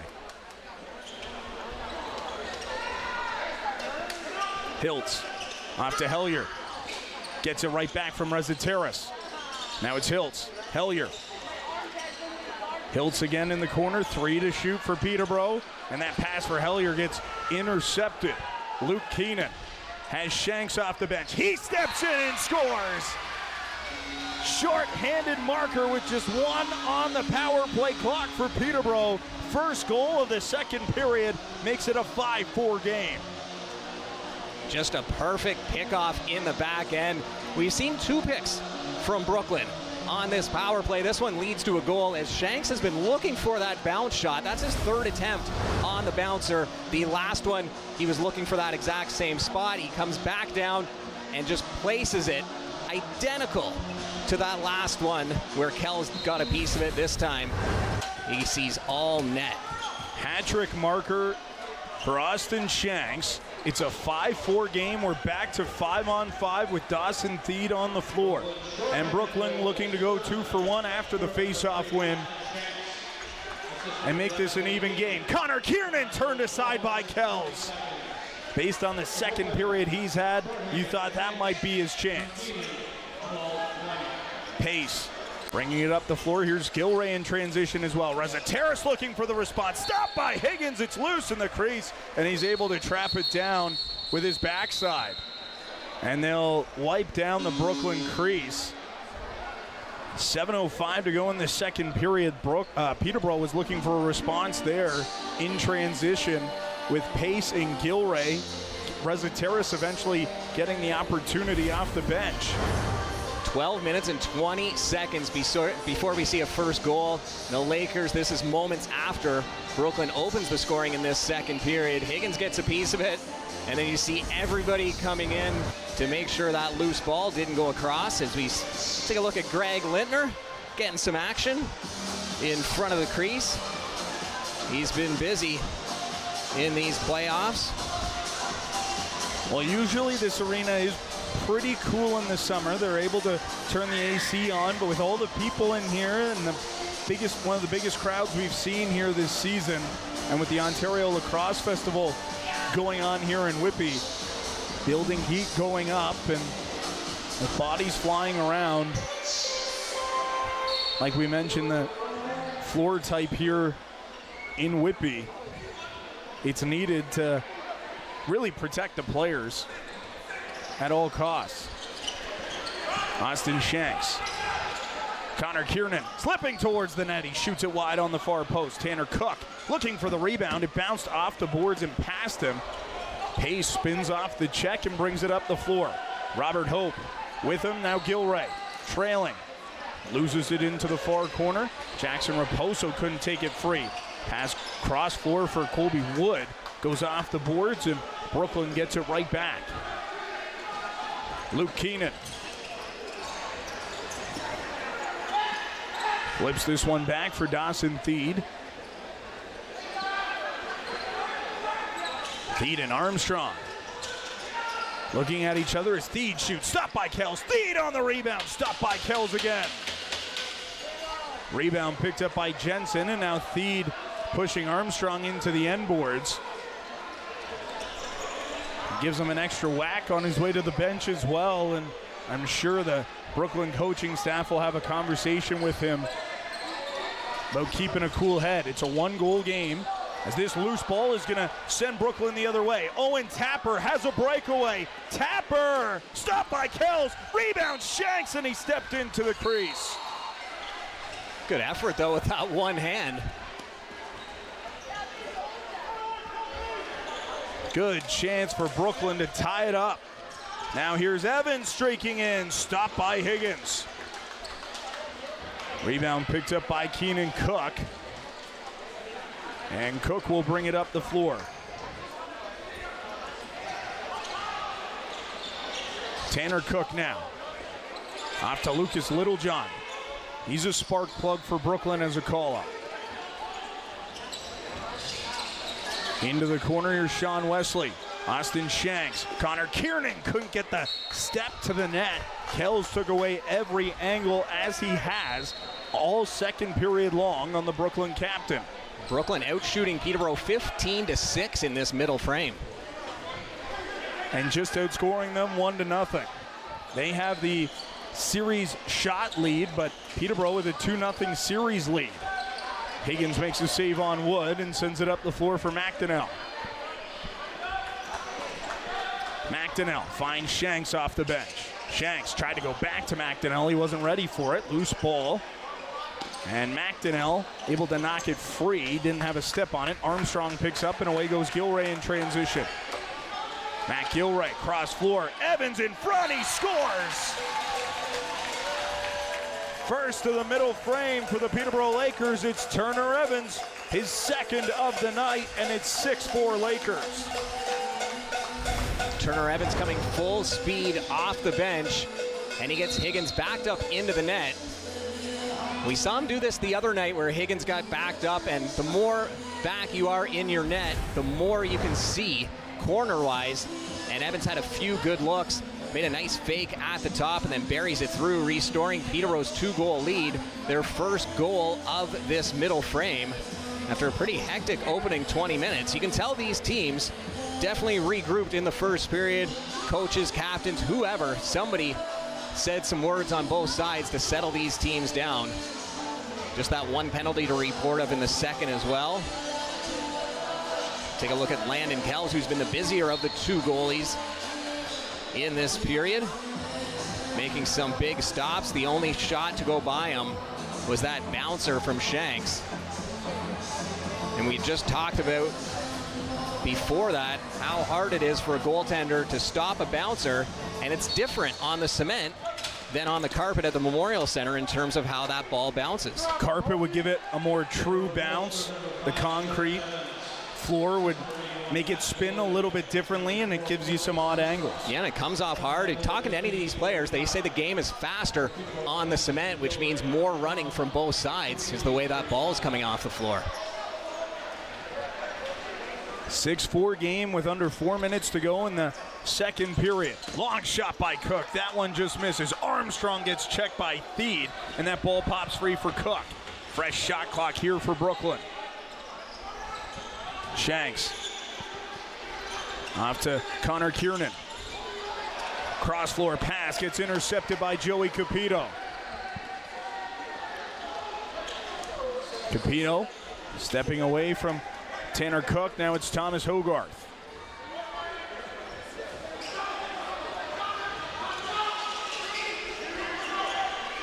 Rob Hellier. Off for Evans, has to play it off his body. Didn't know where it bounced, and it gets picked up by Tapper, who just bats it down the floor. And Rob Hellier chases it down off the end boards. Brooklyn's bench was calling for an over and back, but it was Tapper who swatted it down the floor. It was the 30-second shot clock that got reset when it shouldn't have, so we see a violation there. As Brady Kiernan steps in. Spins back to the corner. Wesley in front. Stopped by Kells. Loose ball trapped in the crease by Alex Pace. Drew Hutchison. Off for Wood. Unable to knock that one down, and the loose ball scooped up by Brooklyn. Liam Osborne in transition with Byrne and Knight. Osborne steps in. He hit the post. It bounces. No, it didn't go in. The referee had bodies in front of him, couldn't see that bouncing ball in the crease, and he says it doesn't go. Yeah, he did not have a clear look at that ball at all. From this vantage point, it looked like it crossed. I thought it was in. I was looking for the ref because I got one wrong in the first period, and he said shot clock reset. Oh, boy.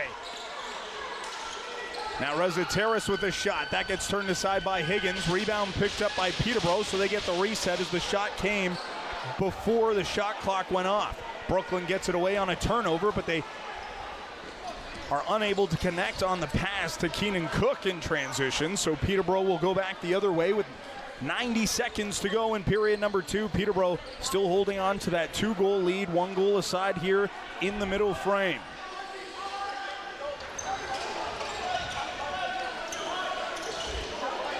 Turner Evans holding on to it behind the back. Hilt scores!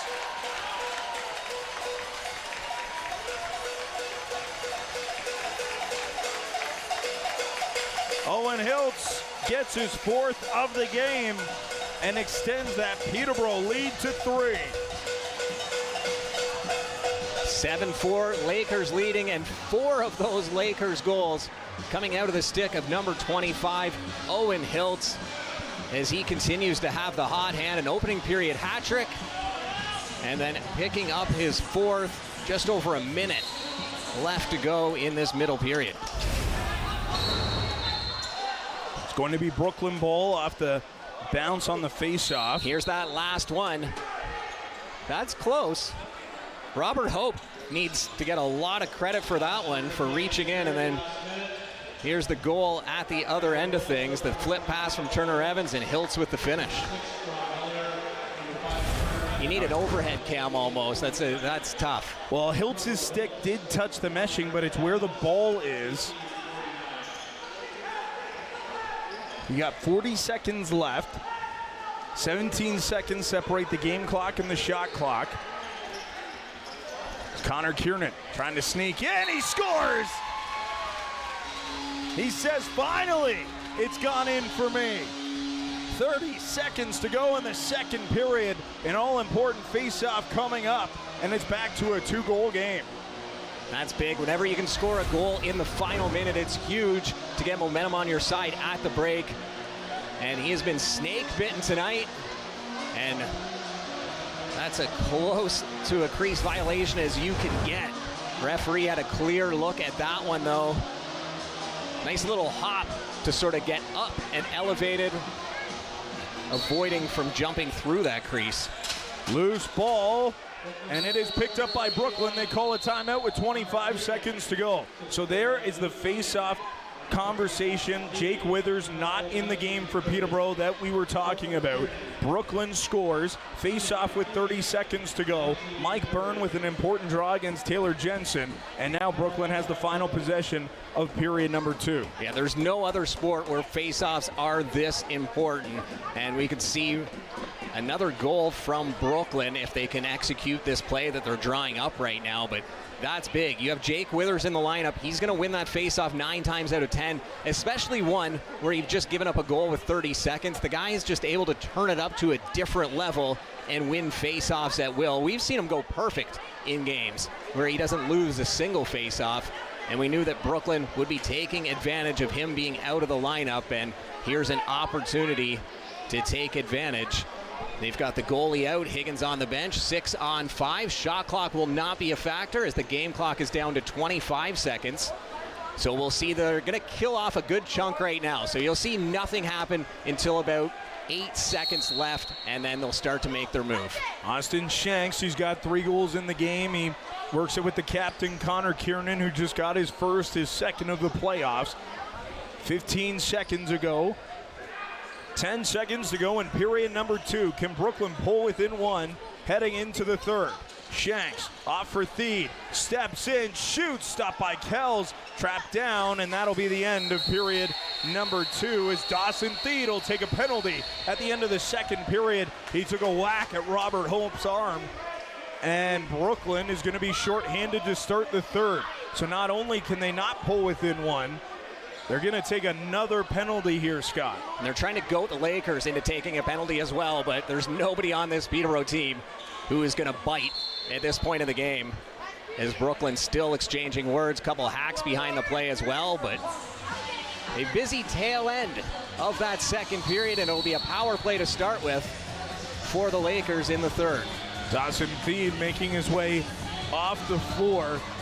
Emotions running high from him in this one. Zach Belter still going at it with the Lakers players before they head off, but the teams finally making their way to their respective dressing rooms, and 20 minutes to go. Can the Peterborough Lakers take a 3-0 series lead, or will the Brooklyn Lacrosse Club make it a 2-1 series? We'll find out. We'll talk about that second period more when we come back at your second intermission. You're watching Major Series Playoff Lacrosse on Rogers TV.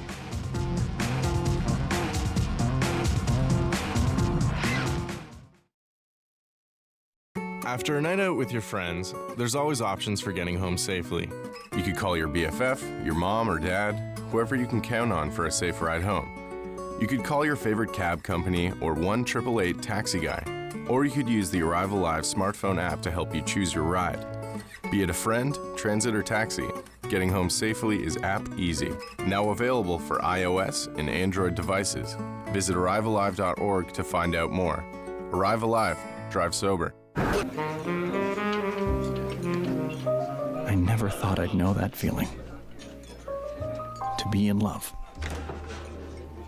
Because for us, it was a crime. Someone had to respond to the tabloids. So I wrote letters, challenging every misconception about homosexuality. 9 homes, 7 dogs, 47 years together, and still not spouses under the law.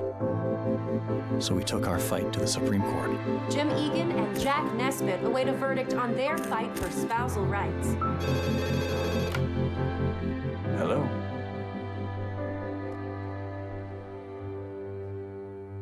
We lost our case, but we made a difference.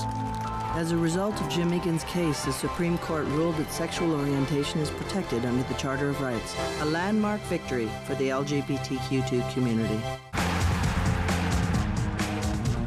Sports Center as the Brooklin Lacrosse Club trailing the Peterborough Lakers 7-5 through 40 minutes of play.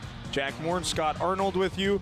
Major Series Lacrosse on Rogers TV. Game 3 of this Major Series Lacrosse semifinal matchup. And Scott, that second period back and forth. Brooklyn with more shooting chances. Both teams scored 2 in the middle frame. And the Lakers have a 2-goal lead heading into the third. Yeah, that was a great period of lacrosse. Watching both teams regroup for the second. I mean, they were losing their cool. Both sides were in that opening 20 minutes. We talked about the penalty minutes. 22 of them were on one infraction for Brooklyn to Robinson. They ended up with 37 in total in that opening frame. Lakers had 13. Things a lot calmer in that second period in terms of trips to the penalty box. Both teams exchanging a couple goals apiece. That late one, though, with 30 seconds left to go, that's huge for Brooklyn. That swings momentum their way, but then all of a sudden they take a penalty right at the buzzer, and all that momentum that you just gained from that late period goal, it's gone. Dawson Theed with emotions running high the whole game. He's taken a couple penalties and just an unnecessary whack at Robert Hope at the end of that second period. No need to take that penalty, even if you didn't know how much time is left. There was not enough time for Robert Hope to shoot, but you can argue as Theed to say, hey, I didn't know how much time was left, so I was playing until that final buzzer. Well, the chances of Robert Hope scoring, or anybody scoring from their own crease all the way down into that empty cage, it would take, I wouldn't say a miracle, but certainly a tough task. So that second period, only 4 goals, but let's take a look at the highlights. Good chances at both ends, and it really started with a breakaway for the Brooklyn Lacrosse Club. Luke Keenan gets all the credit on this one. A perfect pick, and then this is the goal that was the no-goal call. That's what got Keenan to get that ball. We thought that might have been in, and Brooklyn takes advantage at the far side, but a good heads-up pass from Keenan, and then Brooklyn would continue to try and get and ensure, or to tie it up at this point, but Landon Kells, who made so many saves in this period, we're going to see a lot of saves, I'm sure, in this highlight pack, and then it was Turner Evans getting things going. He had just came out the offensive gate. Peterborough is on transition at this point, and Turner Evans comes flying, makes a nice move to beat Higgins, and then the teams would continue to exchange goals. This was Connor Kiernan, or that was the no goal, right? So we've seen a few of those that were so close on the line, and that period was just packed with almost goals, and then just the 2 apiece from both sides. But there was a couple that I know the fans thought they were in. From our vantage point, you couldn't really tell, but right on the line, and referees were waving them off. Well, and that last one that you saw where Robert Hope pulled it, whether it was over the goal line or in front of the goal line, we don't really know. We don't have the angle, but the big conversation with us about that one was the referee had a couple bodies in front of him, so really couldn't make a call on the play, and that's ultimately why he elected to say it doesn't count. Exactly. He saw the tail end of it. You have to be sure to call a goal, but on the other side of things, if I'm Brooklyn, I'm saying, well, you've got to be sure to not call a goal. It's a double-edged sword in terms of, both teams obviously want the call to go their way, but referee Krotman with 2 guys in front of him, he turned, all he sees is Robert Hope pulling it out. And from our angle, I mean, that certainly was close, but kudos to Robert Hope for reacting the way he did. He had to be quick. Well, at that point, it was 6-4. That would have made it a 6-5 game.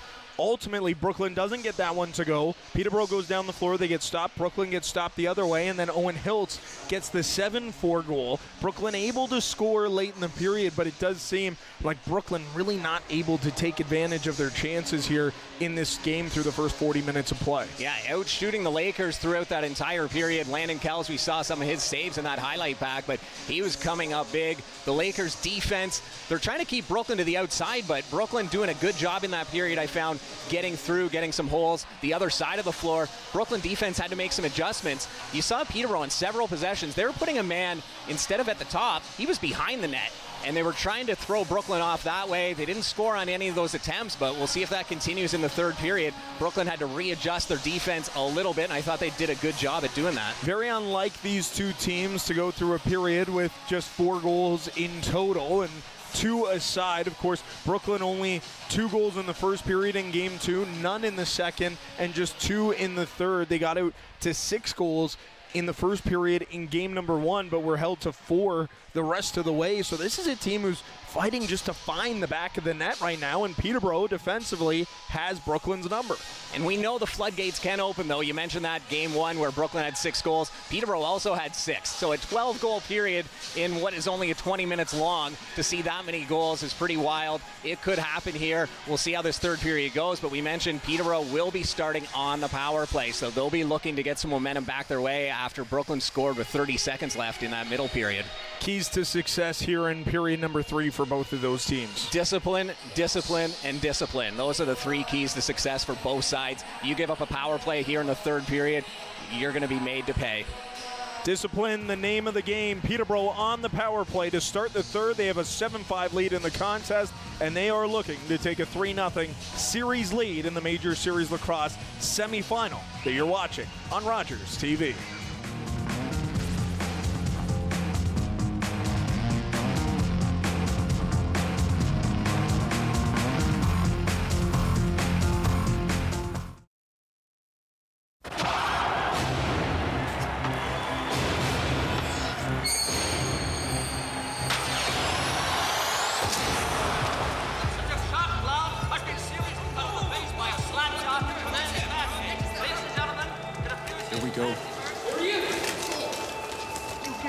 Jacques, it's never been done before. Mr. Blake. You can't see down with that thing. Mr. Blake. Jacques, what? They're coming. Hold them up. Find something. Jacques, I'm telling you for the last time. Are the Canadians finished? His plant coming back on the ice. Come on, give us something, will you? How many stitches? Gentlemen, please. Hey, Tony, you got something to say to the people in the On November 1st, 1959, Jacques Plante of the Montreal Canadiens broke with tradition. You're a brave man, Mr. Plant, standing up to him like that. And changed the face of hockey forever.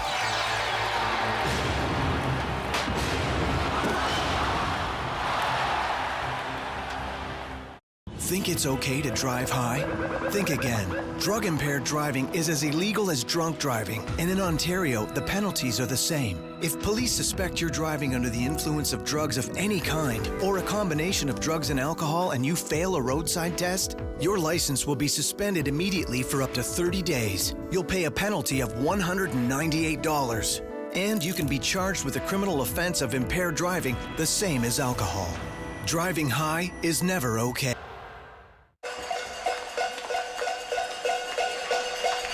Welcome back inside the Iroquois Park Sports Center. Game number 3 of this Major Series Lacrosse semifinal. Peterborough leads 7-5. They have a 2-0 series lead. They'll be on the power play to start the middle frame.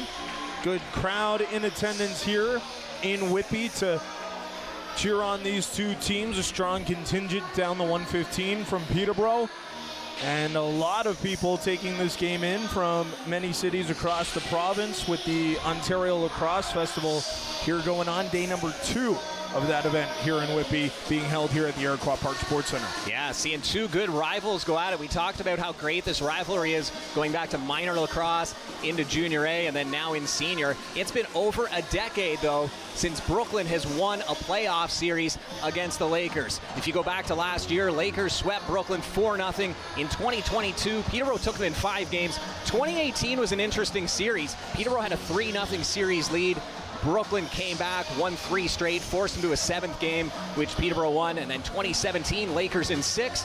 2013, this was a year right after the Lakers won the 2012 Man Cup. They were favorites to do it again. Brooklyn ended up knocking them off that year in the first round. A big upset in a lot of people's eyes. That was a 7-game series, and that is the last time that Brooklyn beat the Lakers in a postseason series. That was the last time the Brooklyn Lacrosse Club played in the Major Series Lacrosse Championship Series. They got swept in 4 games against 6 Nations. Peterborough, that was their only year in the last 20 seasons of Major Series Lacrosse not going to the championship series. They've been 18 of the last 19. They're looking to make it 19 of 20. Just really high-level success from this organization. And even with a 7-5 regular season record, this is a team that has full faith that they can do it again. They're up 2-0 in the series, 7-5 in Game 3 to take a stranglehold. Period number 3 underway. Taylor Jensen wins the faceoff against Mike Byrne. And Peterborough has possession on the power play, up by 2 to begin period number 3. Dylan Robinson ejected from the game in period number 1, so he won't be out there defensively or in the transition game for the Brooklyn Lacrosse Club. Seen a little bit more of Owen Tapper as the game's gone on. Rob Hellier, Owen Hiltz, quick pass down low. Rezateris gets turned aside. Hiltz picks it up with a fresh shot clock. Evans, Hiltz, Hellier, back to Hiltz. Hellier again, down low for Evans. It gets deflected wide by Justin Robinson. Hiltz picks it up. 15 to shoot here for Peterborough. Hellier steps in, turned aside by Landon Kells. Rebound picked up by Peterborough. Another shot clock reset. 55 seconds gone, and the penalty to Dawson Theed. Evans, Rezateris, back to Evans. Over the top, he scores! It's a hat trick for Turner Evans. He didn't play game 1. He's a difference maker in game number 3, a power play marker, and it's 8-3 Peterborough.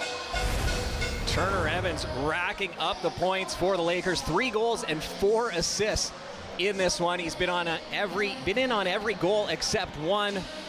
And this here, a power play marker. And the Lakers doing what they do best, working that ball around, spreading out the defense, and that nice outside shot from Evans. Another face-off win by Jensen to get Peterborough possession. Brooklyn hasn't had a possession here in the first minute 15 seconds of this third period. Jensen won the opening face-off, and Peterborough picked up a couple offensive rebounds before Turner Evans was able to get his 10th of the postseason and 3rd of the game. Owen Hiltz has 4.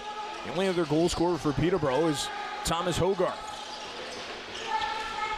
An embarrassment of riches offensively for Peterborough. Typically you see the offensive goal scoring shared around a little bit, but here tonight it's just 2 guys as Connor Kiernan gets knocked down to the floor by Adam Thistlethwaite, and away goes Jordan Sturris.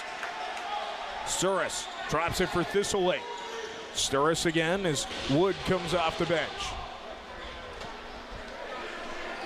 Thistlethwaite, Turner Evans, into the corner. Here's Rob Hellier, captain of Vegas in the National Lacrosse League. His shot turned aside by Higgins. Rebound picked up by Thistlethwaite. Offensive clinic being put on by Peterborough in the first 2.5 minutes of period number 3. Face-off wins, offensive rebounds, and the only goal of this third period so far. Brooklyn's only time over center floor was Connor Kiernan for about a half second before he lost the ball. Brooklyn will get it back here, trying to get something to go in the third, down by 3. And you mentioned just the 3 goal scorers contributing to these 8 Laker goals. Quite a contrast to the other night in that 9-4 win by Peterborough. They had 8 different goal scorers get on the sheet. Dawson Theed, fresh off the bench. He took the penalty that resulted in the Turner Evans power play goal. Gives a screen for Tanner Cook. Now it's Connor Kiernan. And Dawson Theed, bit too much of a shove on Robert Hope. And that gives Peterborough back the ball. Thomas Hogarth off for Joe Rezateris. Unusually quiet night offensively, but his team does have a 3-goal advantage in the third period. Hogarth can't reach back for that one. Loose ball finally gets picked up by Jackson Raposo. Raposo keeping it away from some Laker defenders. Johns Hopkins University player. Tanner Cook. Off to Luke Keenan. Keenan gets the screen, steps in, he scores! Second of the postseason and first of the night for Luke Keenan. And the Brooklyn Lacrosse Club are back within 2. Keenan had a great assist earlier in that last period on the Connor Kiernan goal. And now he gets a goal of his own, just a rocket of a shot from the outside. And you can see the Brooklyn offense, they're all spread out. Peterborough defense is waiting for something to happen, and they isolate a little bit, allowing Keenan to just do his thing as he spins off a defender before unloading that shot. You saw everyone from Brooklyn kind of get away and realize that the one-on-one game from Keenan was strong enough to do something, and it paid off. 2-goal game once again. Lots of time left in this one. We'll see off the face-off what happens here. If you're just tuning in, Jake Withers not here for the Lakers. Work commitments with the Durham Fire Department. So Gilray will be down for this draw. Well, that's interesting because I thought Taylor Jensen struggled earlier in the game, but he's been very good here in the third. And then that's when they decide to move him out and put Matt Gilray into the face-off circle. Yeah, and they're putting Jensen up front here on this face-off. So if the ball does get won by Peterborough, Jensen will be in the offensive side of things. There's some pushing and shoving behind the play. No surprise, Dawson Theed right in the middle of it, with Robert Hope right in front of the Peterborough net. It was Liam Osborne who had made his way all the way down beside Landon Kells. As we get the wet spots cleaned up here on the floor. 16-10 to go in the third. 2-goal game, and the face-off won by Mike Byrne. Again, interesting time to switch up who's taking your face-off, Scott. Yeah, the Lakers trying to get something going in that draw circle. But yeah, you're right, Jensen was fairly solid up to that point. Can Brooklyn take advantage of the Mike Byrne face-off win? It's Dawson Theed with 10 to shoot. Into the middle, flips it off, driving in is Connor Kiernan. Lost it, and the behind-the-back shot goes well wide and into the protected netting and out of play. 8-4-4-6-0. I think sometimes the quality of defensive play by Peterborough gets overshadowed by how good Jake Withers is in the face-off circle. There's a chance in front. They stepped in the crease. Owen Hiltz was looking for number 5, but he stepped down too early. Jackson Raposo fires one wide. Robert Hope scoops it up. He's going to go in transition. Chased down by Raposo, but Hope able to hold on to it. Turner Evans finds his way into the corner, forced to the boards by Mike Byrne, able to sidestep him momentarily. Now it's Evans into the middle all by himself, but now we'll play it off to Rob Hellier with 10 to shoot. Penalty coming up here to Brooklyn. Joe Rezateris fires off of Belter and out of play. Thomas Hogarth is down in pain. He took a cross-check low. Liam Osborne off to the box for Brooklyn.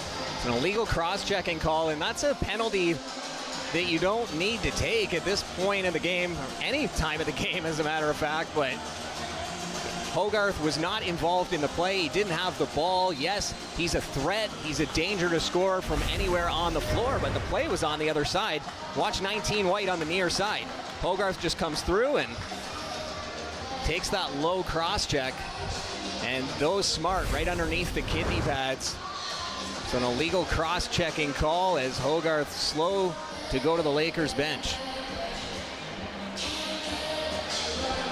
So we'll have to wipe up another wet spot.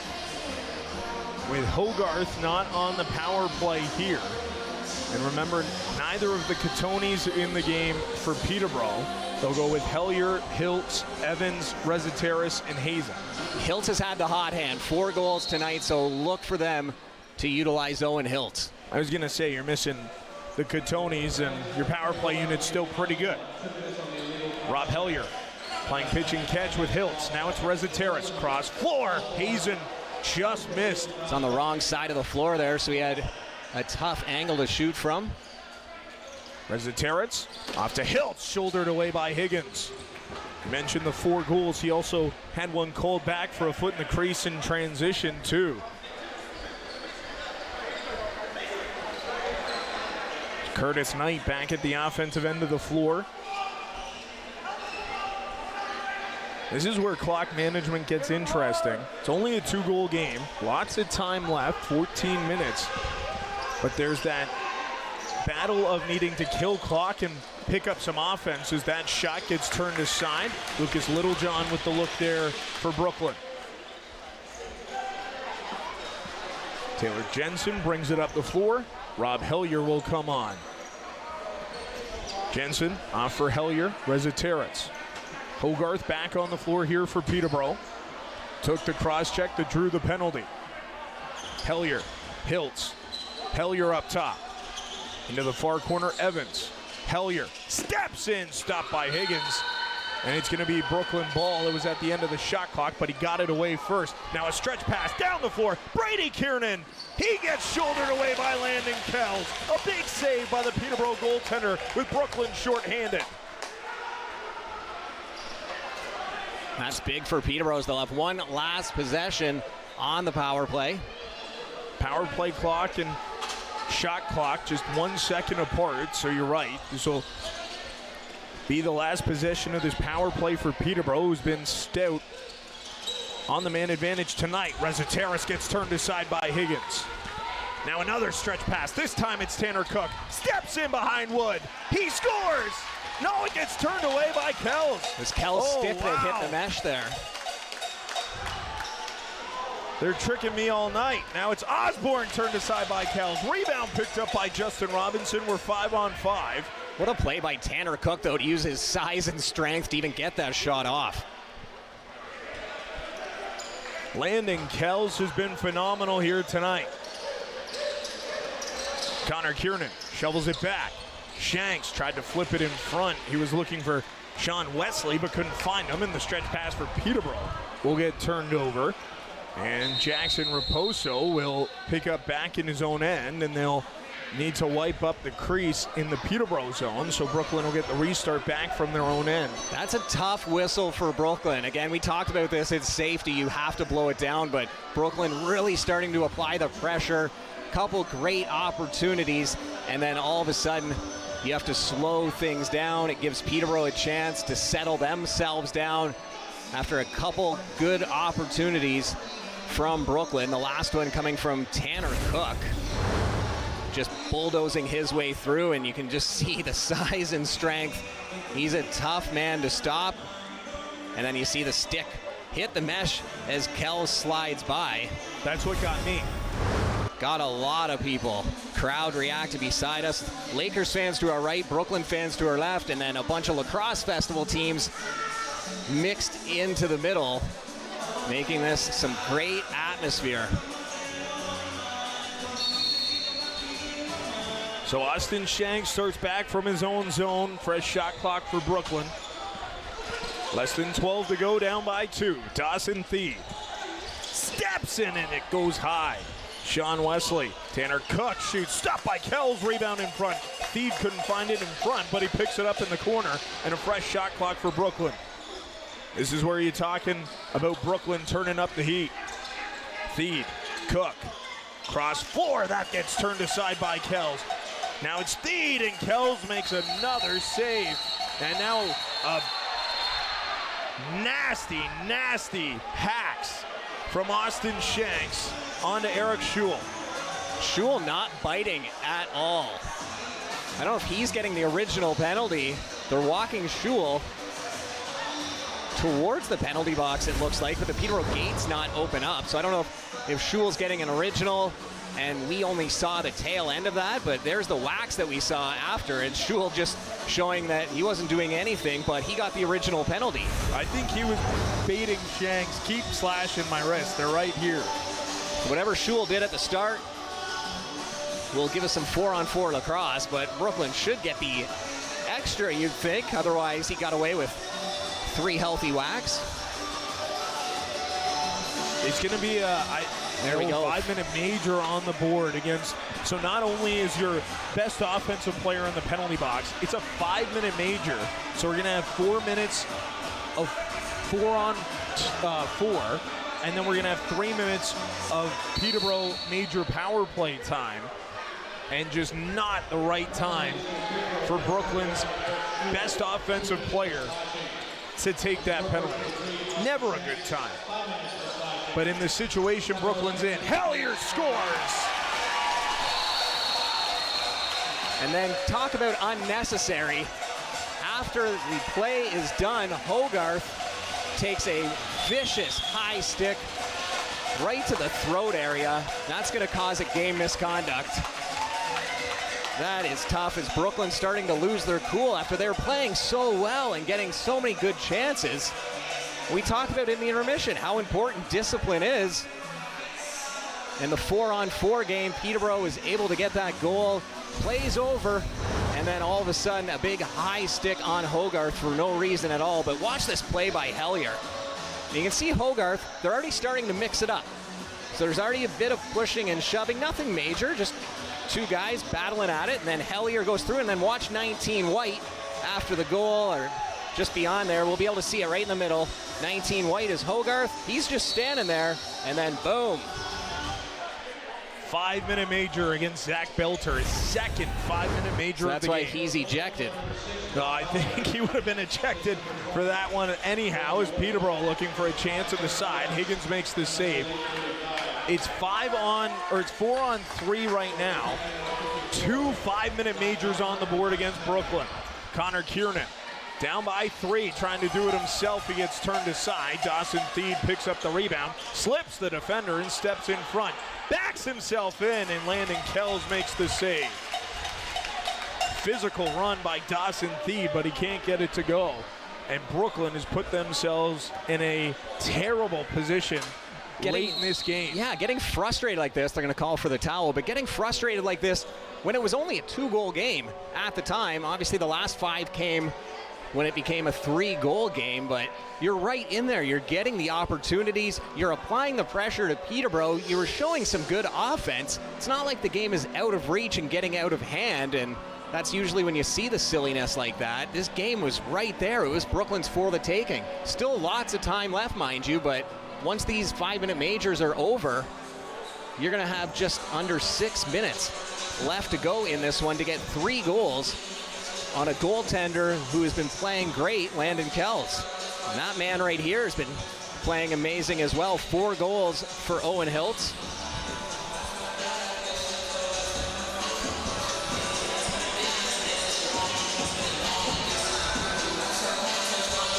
Landon Kells, like you mentioned, a phenomenal night so far, allowing just 6 goals. His team has a 4-on-3 for 58 seconds. And then they'll have 3 minutes of 5-on-3 before another minute 12 of 5-on-4. Turner Evans. Rezateris Evans. Pass in front, taken away by Curtis Knight. He'll run the floor with Byrne. Flips it ahead, he has Cook off the bench. Byrne all alone, he scores!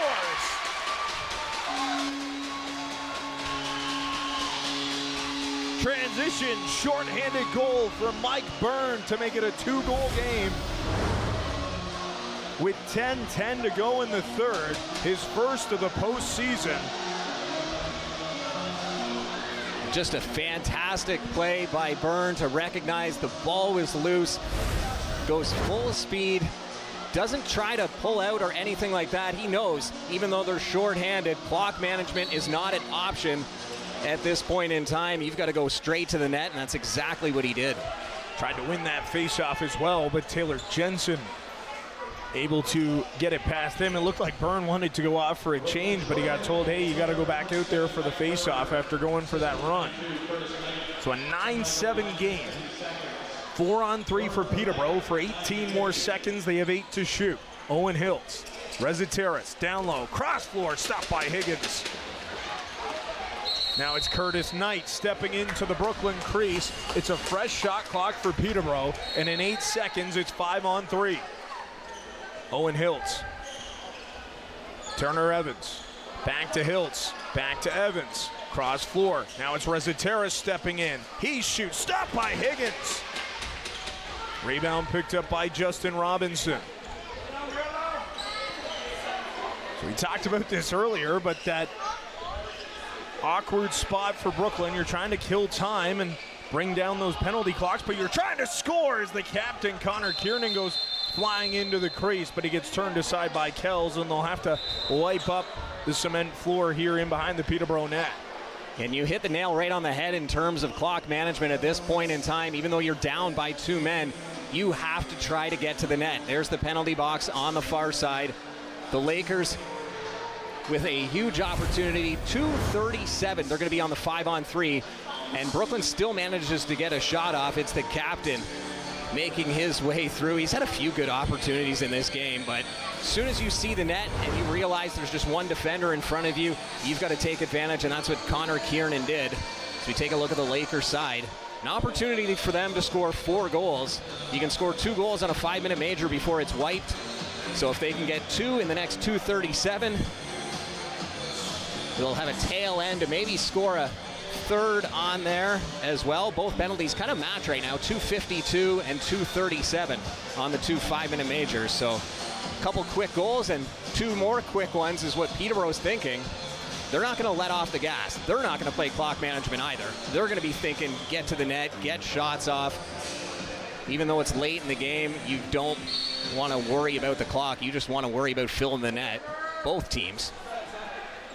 Well, we talked about it in the first intermission.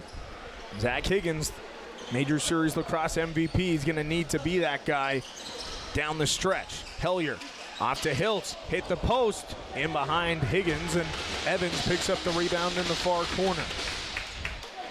Hiltz, Hogarth, Hellier. Rob Hellier, Hiltz, Turner Evans side of the net, back to Hogarth, steps in, shoots, it goes wide. And that is going to be over and back against Peterborough as Matt Gilray couldn't get there in time. Higgins has his own towel now beside the net. Hogarth was asking if it was allowed to stay there because it is just outside the Brooklyn net. Now players aren't allowed to go in the crease, but if it gets knocked in front, there it is. There's some movement. It could actually be an effect on Higgins at some point. It's like the snow in hockey, right? How they come out with the shovel people. If that gets into a position, someone's trying to roll. Very rare that somebody's going to shoot that low, but nonetheless, it's an object that's not normally on the floor. Littlejohn turned it over. Cross floor pass for Evans. Goes off the far boards. Brooklyn unable to pick it up. Loose ball. Mike Byrne couldn't find it. Now Rob Hellier. Turner Evans. His shot gets blocked, goes wide, and that's going to be a shot clock violation against Peterborough. So Justin Robinson will bring it up the floor. Dawson Theed out there. Sean Wesley off the bench. Robinson tried to shovel it ahead. It gets deflected away by Peterborough, and Robert Hope picks up and steps away from Dawson Theed. 1 minute to go and 5-on-3s. Theed throws a hit on Hope and gives him a whack. Referees won't call that. And Theed will stay out at the defensive end for this 5-on-3. 15 to shoot for Peterborough. Turner Evans. Up top. Now down low. Reziteris hits the post. Hogarth scores. And Zach Higgins is saying the net was off. And it didn't go in where the post was, but as of now, it'll stand 10-7 lead for Peterborough with 7:09 to go in the third. Still 39 seconds of 5-on-3. Yes, that's 1 goal, so they have 1 more they can score in 39 seconds. to wipe that first major, but what a play. The Lakers, two guys on that far side that you just saw, Owen Hiltz and Turner Evans, they've got 12 points tonight between them, and then it's the right side that gets things done. A twister shot from Thomas Hogarth, making a nice play. I understand the objection that Higgins had. The right post came off, and that's right where Hogarth put it in, but such a bang-bang play to be able to tell if that would go in where the net originally was. As Evans in front, Hogarth gets turned aside. He's looking for his third of the game. He's got two. He had the one to make it 10-7. He's got it, and his pass for Owen Hiltz goes off the far corner, and away goes Mike Byrne. So it's 5-on-4 as a tumble taken by Luke Keenan, and it's going to stay Brooklyn ball. Keenan was running into the offensive zone and just slid across the floor and went down. So the referees are going to have them wipe the floor. There's another spot back in the Brooklyn zone that needs to be wiped down as well. Well, we talked about that far side, Owen Hiltz and Turner Evans. They both picked up assists on that last goal, so that is 4 goals and 1 assist for Owen Hiltz, and then Turner Evans having himself a game, 3 goals and 6 assists. And then it was Hogarth with the nice finish. When you've got that much offense out there, that was Hogarth's third point, you don't know who to key up on. There's just so many dangerous weapons on that Peterborough offense that are firing on all cylinders tonight. Lots of game left, though, if you're Brooklyn. 14 seconds left to kill in the penalty, and then when they're back to 5-on-5, they'll be able to regroup and get back to their system, even though they do have that short-handed goal. When you're back to 5-on-5, it makes you a little more relaxed. So Austin Shanks' penalty is done. He's back on the floor for Brooklyn. Owen Tapper is serving the Zach Belter major. Belter was ejected from the game. Dylan Robinson ejected in period number 1 for Brooklyn.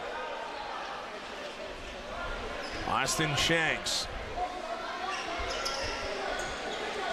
holding on to it with Jensen watching him.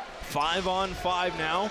Brooklyn with a look offensively. Shanks was turned aside. Rebound pops out into the corner. Connor Kiernan flips it off for Theed. Couldn't grab it. Now Shanks has it. Steps away from Armstrong. Armstrong trying to reach in and knock it free, and Shanks will shovel it off for Theed. Tanner Cook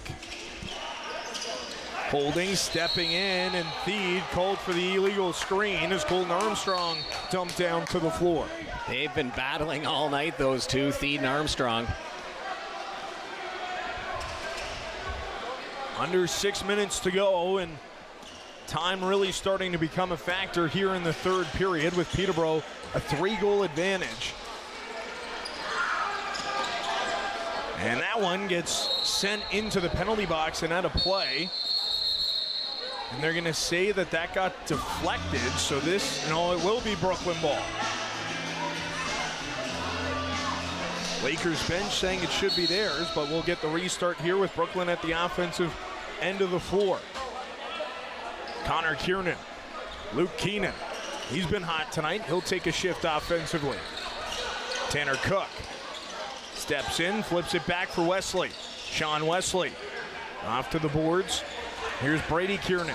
He steps in. Cook off the screen, steps in and shoots. That one goes high and wide. Joey Capito picks up the rebound. Jordan Sturris over center floor is Turner Evans. Like you mentioned, 9 points. He's up to 29 points in the postseason. 10 goals, 19 assists, and he missed game 1 of this series. Making up for it. Averaging almost 6 points a game at this point. Plays it down low. It goes off the back of the Brooklyn net. And Tapper will take it away and run it up the floor. Here's Curtis Knight. Knight props it back. Austin Shanks back to Knight. Shanks. Connor Kiernan up top. Off to the boards. Here's Dawson Theed. Slip screen with Tanner Cook, who shoots. That gets turned aside by Kells. Theed stepped into the crease. It's Peterborough ball. 4:12 to go in period number 3. 3-goal advantage for the Lakers. They have a 2-0 series lead, trying to take a 3-0 stranglehold. Hellier. Into the corner, Rezuteris. Passes down low, and Hazen scores. Quiet all night, but a big one gives Peterborough their first 4-goal advantage of the game. And Austin Hazen has his 5th of the postseason to make it 11-7 Lakers. First point of the game for Austin Hazen. He's been involved in a lot of the play, though. And this time he grabs that pass. Nice little hop. And he gets it over top of the shoulder of Higgins.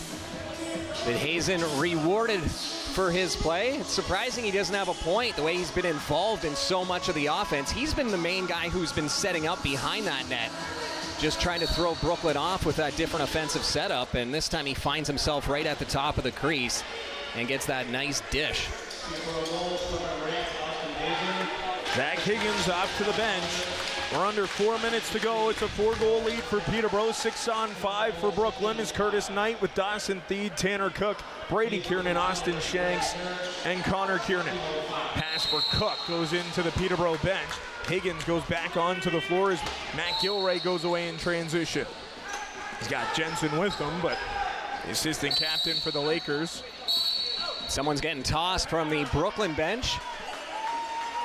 I didn't see who that was, but it was a player who was just coming off. He was down the tunnel right below us. Referee Kropman heard something and made the call right away. It's going to be 5-on-5. It's a 10-minute misconduct, so it won't penalize Brooklyn except for losing somebody, and we'll see who that is. Just looking down the bench, and if I was to put an educated guess together, I would say it's Austin Shanks.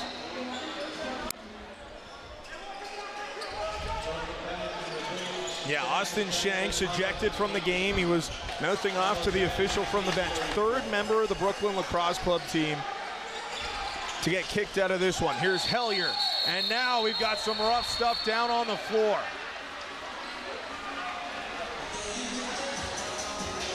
Liam Osborne on the bottom. Wrestled down by Joe Rezuteris. That's out of character for Rezuteris. We don't usually see him lose his cool like that, but something obviously happened for him to go off. He's been going into this game, he had the most points of anyone in this series. He's still got the 1 glove on. 3:09 left to go, and frustrations showing. Rezuteris is going to head right down the tunnel to the Lakers dressing room. And on the other side of things, Osborne's going to make his way out as well. Thought he might sit down for 2 minutes, but referee says, you go that way. So we'll see what happens in this last 3:09. It's going to be Peterborough ball. It is interesting because the Lakers dressing room right behind their penalty box. So a player going down the tunnel or going to the box can have the same jog to it, whereas Brooklyn's dressing room down at the left near corner of your screen. 4 goals are needed by Brooklyn in 3:09. Peterborough with the ball with the fresh shot clock here. No penalties on the board, just 2 guys getting kicked out. To make it 4 members of the Brooklyn Lacrosse Club. They got 10s, both of them. Thomas Hogarth back up top. Brooklyn down to 14 runners on the bench as Peterborough with the shot hits the post, and Higgins able to find it between his legs. That's a fantastic stick save. Connor Kiernan is Higgins off to the bench. Brady Kiernan on the floor. Remember, Shanks was ejected from the game, so he's not available to run offensively. Tanner Cook works that one off, and they score. Connor Kiernan, 2nd of the game, pulls Brooklyn back within 3. 2:22 to go in the 3rd. Brooklyn hustling back. They want to get this face-off started, so everyone getting to the bench as quick as they can so they can kind of try to keep some of this momentum going. A 3-goal game, 2:22 left to go. It can happen in lacrosse. It's a tough hill to climb against the way Landon Kells has been playing. Face-offs play a key factor here if Brooklyn wants to go on a run. There's a look at that goal. The captain just bearing it. Loose ball, and it will be scooped up by Dawson Thee. He gets tied up by a couple Peterborough defenders, and Colton Armstrong knocks it free. And he'll run it to the corner and kill off some time. Looked like Jensen had won that one cleanly, and then the ball rolled around for a while before Theed was able to find it in the pile. And then multiple Peterborough defenders on Theed, and Colton Armstrong able to get the offensive possession for Peterborough. And Matt Gilray seems pretty content with killing out time, bouncing that one off the end boards. And Brooklyn will get the ball at mid-floor with 101 seconds to go in the third, down by 3. They need something quick here. Theed, Connor Kiernan, 6-on-5 with Higgins on the bench. Tanner Cook. Here's Kiernan, back to Cook. He steps in, and he scores! 90 seconds to go, 2-goal game. Second of the night for Tanner Cook. And Brooklyn being able to start at center was huge. Instead of Peterborough just rolling it into the corner for that possession, they threw it, and it took a big hop, so Brooklyn had a fresh 30 right from center, rather than it would have taken 7 or 8 seconds out of the corner. So Gilray had a long shot that went off the end boards, and Justin Robinson could have played it out of the air, but he let it bounce and go into the Peterborough bench. Yeah, I'm sure he was hoping it would go all the way down into the offensive side, but it sounds like a little thing, but starting at center rather than in the corner, that saves you some time. Jensen gets dumped down. It's going to be Peterborough ball with a minute 22 seconds to go. As Jackson Raposo is the one who took him down. Brooklyn has to start forcing here. They need the ball back. Hellier, Evans. Think about the veteran, crafty offensive players Peterborough has on the floor to be able to run this offensively and try and kill off some clock here. Hogarth with it now. Into the middle for Thistlethwaite. It's Turner Evans off the far boards. Evans chased down by Raposo, and Knight, he gets dumped down, loose ball, and that'll be a shot clock violation. So Brooklyn gets it back. 51 seconds to go in the third, 2-goal game. Brooklyn with it now in the offensive zone. Higgins on the bench, Curtis Knight up the floor. Connor Kiernan. Tanner Cook, back to Kiernan. Kiernan, cross floor, Wesley scores! 35 seconds to go, and Brooklyn is back within one.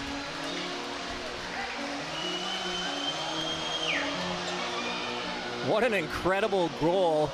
Watch how he switches his stick over to the other side to create a better angle to get past Kells, as Brooklyn applying the pressure late. Perfect pick. That creates some space, allows Kiernan to dish that over, and then the nice shot. Not your traditional overhand or a sidearm, just bringing it over to the other shoulder and getting it through. Sean Wesley with the patience to catch that, and then, like you said, go over to the other side. And as Kells was moving to his left, shot went to his right. All of a sudden, Landon Kells is limping his way over to the Peterborough bench, and he's shaking his head. He's just looking for some water. This is a veteran move by the youngster. He's picked up some chips. He knows that this will get Peterborough to settle down a little bit. And again, it comes down to the face-off. Jake Withers not in the lineup for Peterborough. He wins almost every draw, and to get possession with 35 seconds left, you can pretty much kill the entire shot clock. Connor Kiernan did tell the referee if Brooklyn gets possession, they want a timeout. And Mike Byrne gets possession, timeout Brooklyn, 33 seconds to go, a 1-goal game. Oh boy, Scott, buckle up, this will be a fun finish. A big face-off win for Brooklyn. And again, if you think face-offs aren't important in lacrosse, we have certainly seen otherwise in this game. Jake Withers in there, not saying he's guaranteed to win it, but 9 times out of 10, some games 10 times out of 10, he would have possession for you and get that ball deep into the corner, leaving only 5 seconds for Brooklyn to work with. But in this case, they've got 33 seconds on the game clock, a full 30 to go on the shot clock. And Peterborough, they're already back in their defensive set. See a fan with a Jake Withers jersey in the crowd here at the Iroquois Park Sports Center. Not in the lineup, and you mentioned it off the top. It's been a conversation throughout the game, and it's a big point here. Can Peterborough take a 3-0 series lead, or will Brooklyn make it a 2-1 series heading into Game 4 on Thursday night? You and Pete need time to get your suits dried. That's right. Just golf shirts here in Whitby. 30 seconds to go, 1-goal game. Brooklyn needing one to continue it. Tanner Cook being pressured by Gilray into the corner. Now it's Wesley. Off to Curtis Knight. Sean Wesley waiting. He goes off to Kiernan. Tanner Cook slipping defenders. He scores!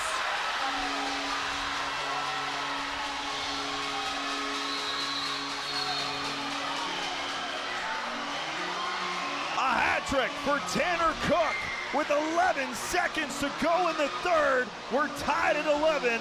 And Landon Kells off to the Peterborough bench, unable to put any weight on his left leg. And we might have to see a cold Doug bucket if this game goes to overtime. Well, Brooklyn winning that face-off as clean as you can, getting a timeout, only killing 2 seconds off the clock by the time they won that face-off and called a timeout, and then now all knotted up at 11. 11 seconds left as well. So this is where things get interesting, Scott, because if Brooklyn wins the faceoff, they don't have a timeout to slow things down.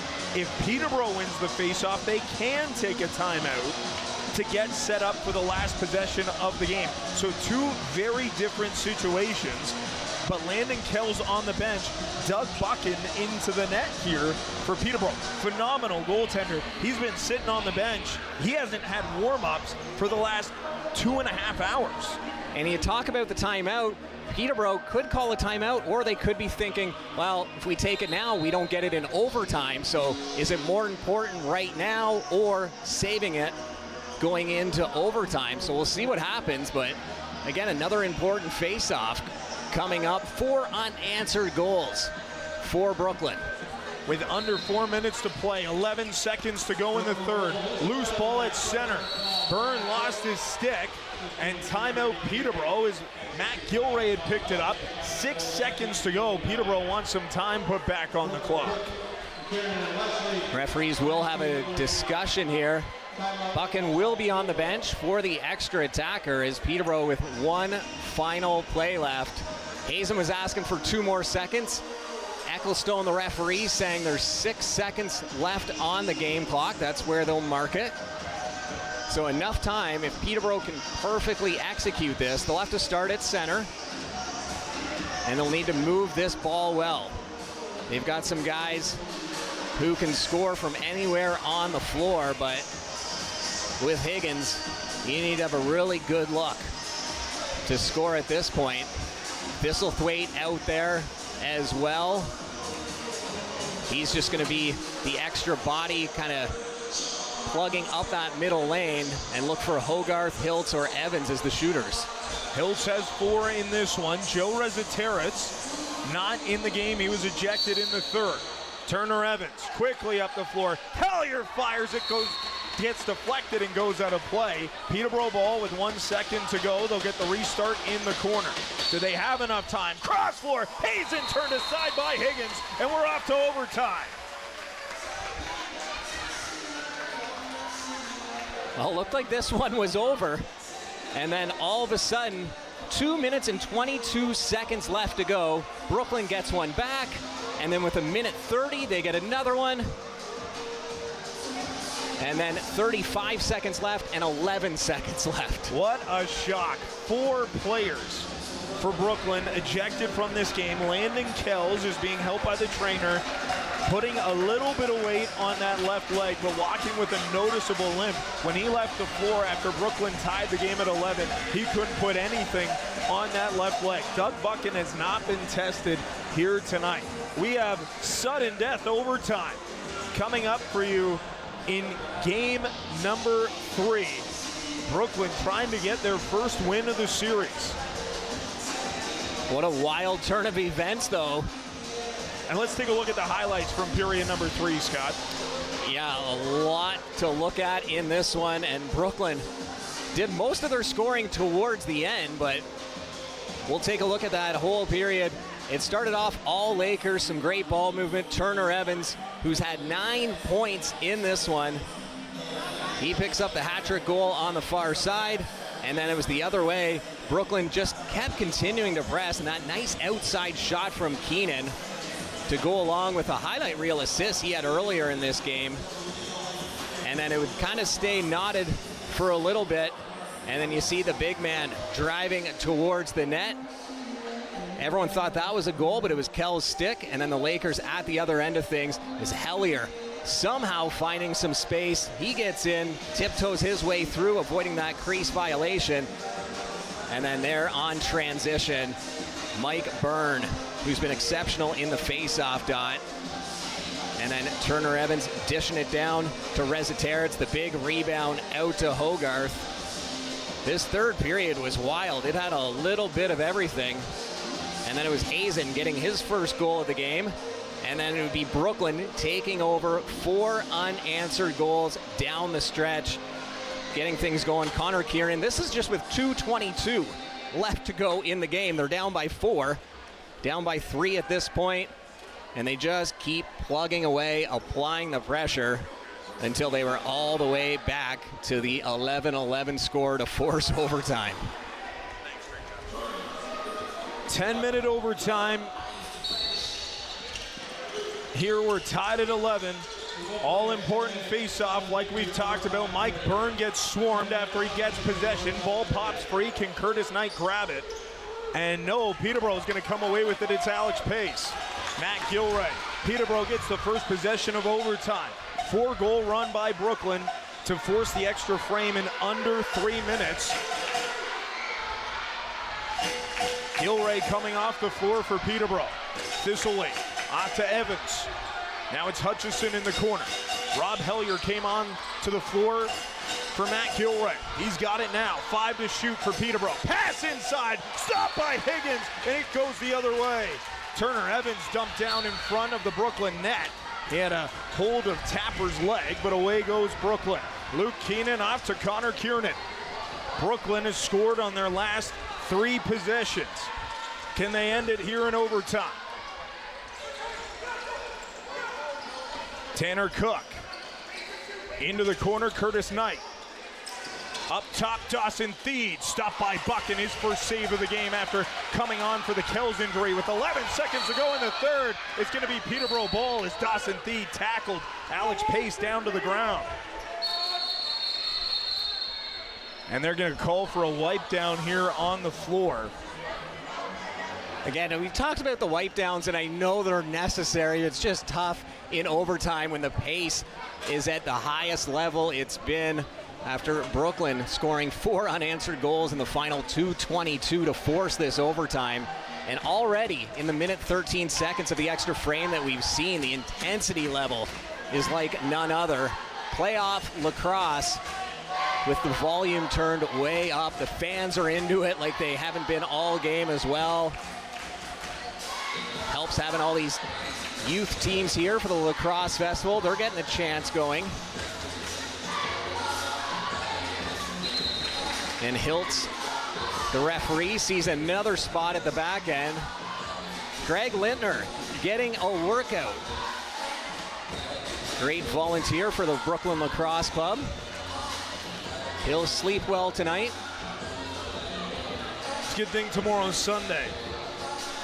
Late one here. He'd be a good curler. Yeah, got good form. A Whippy Curling Club just up the street. Is that right? Far away. All right, we'll send him there. look to be all set. I was talking during the Coburg broadcast, even when there's not wet spots, cement floors are sticky in general. I don't know what they do now, but back in the day, we had hairspray that we used to keep in our bags, and we'd spray on the bottom of our shoes, or the trainer would pour out a bottle of Coca-Cola at the side of the bench that we'd step in as well. You still use the hairspray, just for different purposes. That's right. Peterborough ball in overtime, 8:40 to go, 11-11. Austin Hazen turns it over, and away goes Brooklyn. Luke Keenan looks to the bench for some support. He'll run it in transition. Works it back for Brady Kiernan. Dawson Theed slowing it down. He's got Jensen draped over him. Flips it back to center for Connor Kiernan. Now it's Wesley. No Austin Shanks, who was ejected in the third. Wesley down low. Kiernan shoots it wide. Had a step to the net on Doug Buchan, but couldn't hit the goal. Now it's Matt Gilray the other way for Peterborough. Bounces into the crease, picked up by Zach Higgins, and they're going to call for a wipe down in the Peterborough end as Brooklyn got possession.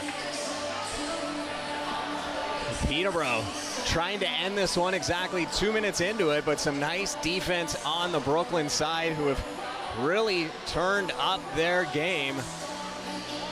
And some chirping near the Brooklyn bench. Thomas Hogarth involved.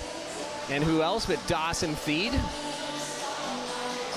And there's the spot that they're trying to wipe up, right in front of Doug Buchan, and what must be going through his head. You don't expect to be going into this game at all. You don't get a warm-up? No. Back in the day, they used to give warm-ups. It's the only time I used to touch the floor. But you'd go out, you'd warm up the goalie for a couple minutes, and then they switched it because people were taking advantage and using it as a lengthy timeout. So they got rid of that, and goalies going cold now. And Doug Buchan, who had a phenomenal game number 2 to get Peterborough a 2-0 series lead, has to come in a difficult spot. Brooklyn with the ball in overtime. Kiernan, Tanner Cook, Dawson Theed gets the screen inside for Cook. He stepped in the crease. Buchan made the save anyhow. Game 4 last year between these two teams went to overtime. It was Holden Catoni scoring the winner. It was his 4th of the night. They sent Peterborough to the MSL final. He's not in the game, neither's Tate Catoni.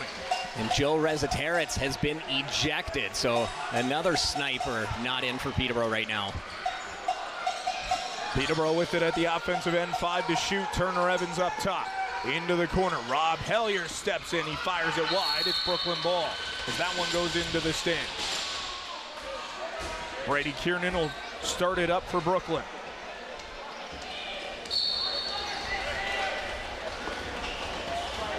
No Austin Shanks, he was ejected as well for Brooklyn. A lot of players leaving this game, mostly on the Brooklyn side. Connor Kiernan, Sean Wesley, he shoots, turned away by Buchan. Rebound goes right in behind the referee. Connor Kiernan trying to pull it free, bounces it off the ground and gets dropped by Hope, and that'll keep it Brooklyn ball in the far corner. And they'll call for another wipe down in that far corner.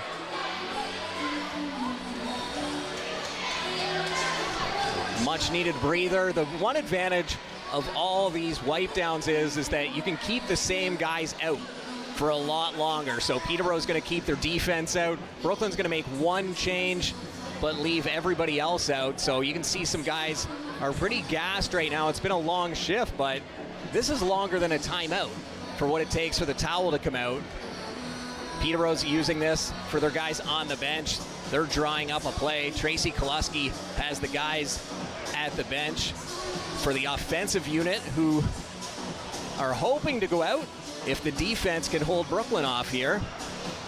So the Peterborough taking advantage as if this were a timeout.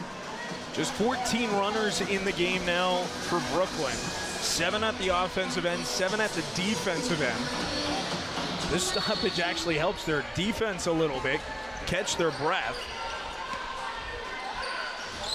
Subs offensively right now are Sean Wesley and Lucas Littlejohn. Here's Dawson Theed driving in, knocked out of his stick. He gets it back. 15 to shoot for Brooklyn. Trying to back him in, and Doug Buchan makes the save. Once again going one-on-one with Colton Armstrong. So we'll see what Coach Tracy Koleski on the offensive side of things drew up. Rob Hellier, Turner Evans, Austin Hazen out there with Thomas Hogarth and Adam Thistleway. Pass in front. Hogarth spins and shoots. It goes off the boards and out of play. It's Brooklyn ball. Peterborough taking the shot clock down, but haven't had real good looks here in overtime. They haven't. Brooklyn's defense is all over them. Connor Kiernan played it into the far corner. Here's Wesley. Off to the boards, Dawson Thie. Steps into the middle. He gets tied up. Justin Robinson's going to take a shift on offense here, and he couldn't find that loose ball. Real good transition player, but Thie's pass was just outside of him, and Robert Hope runs it over center floor. Turner Evans. Colby Wood onto the floor here for Peterborough. Adam Thistleway. Rob Hellier gets the screen, slips it down low. Hogarth stopped by Higgins, and the rebound picked up by Brooklyn. Away goes Owen Tapper. Now it's Jackson Raposo. Connor Kiernan with Curtis Knight, Sean Wesley, Tanner Cook, and Dawson Thie. Next goal wins. Thie gets a screen, lane to the net, stopped by Buchan. Robert Hope trying to block that shot from his backside. He's blocked more shots than most guys in this league. He's not afraid to get his body in front of things. He lost his stick. He's on his backside, and he still puts both gloves up. That would have stung had it actually hit the inside palm of his hand. It missed, and Buchan able to make the save. And where Hope was down on the floor, Greg Littner back out to dry that spot off. And again, it does slow the pace down, but at this point of the game, both these teams, I'm sure, are happy to have the extra rest. They use these as timeouts. Referees are letting them go over to their bench and draw plays, which is rare circumstance. You wouldn't see this on the turf. You wouldn't see these delays. So all these extra timeouts are very beneficial for both the offense and the defensive side. Well, you talked about it where it makes the game faster playing on cement, but it slows it down to the point where we're over 2.5 hours into this contest, and we've still got more than 4 minutes to go in the overtime frame. Yeah, and even things like, you'll notice the ball's going into the crowd a little more. So those shots that miss wide, they're ending up in the crowd, where on the turf, it wouldn't bounce that high, and the play would just continue. So as fast as the game is moving when play is on, there's also a lot of stoppages slowing things down. Doug Buchan on the bench, but he'll go back onto the floor as Peterborough gets it over center. Austin Hazen. Rob Hellier works it into the middle. Here's Turner Evans. Gets it back from Thistleway. Evans steps in, stopped by Higgins. Brooklyn ball back the other way.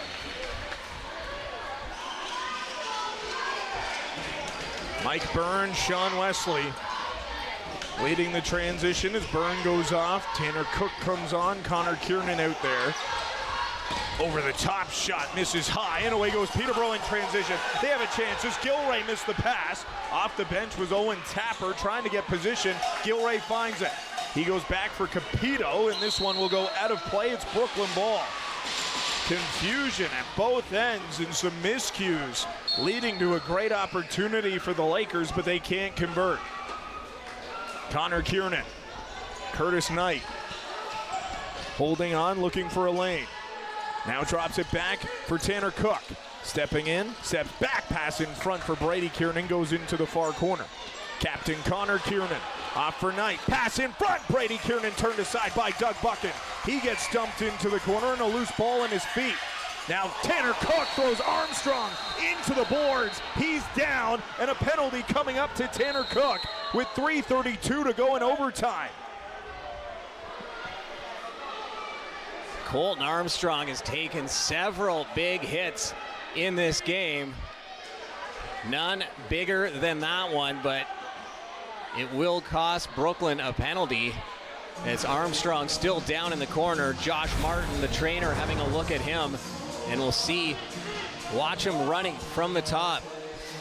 A charge, a headshot, a blindside, whatever the refs want to call it. There can be no argument on the Brooklyn side for that call, and just an unnecessary penalty. You're in the offensive side of things. I think Brooklyn was frustrated that there was no call on Kiernan going down to the floor for the loose ball, they believed he was shoved down to the floor.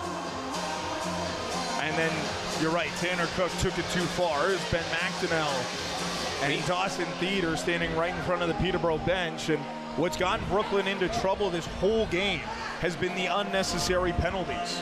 And you can see Tanner Cook almost planning it out.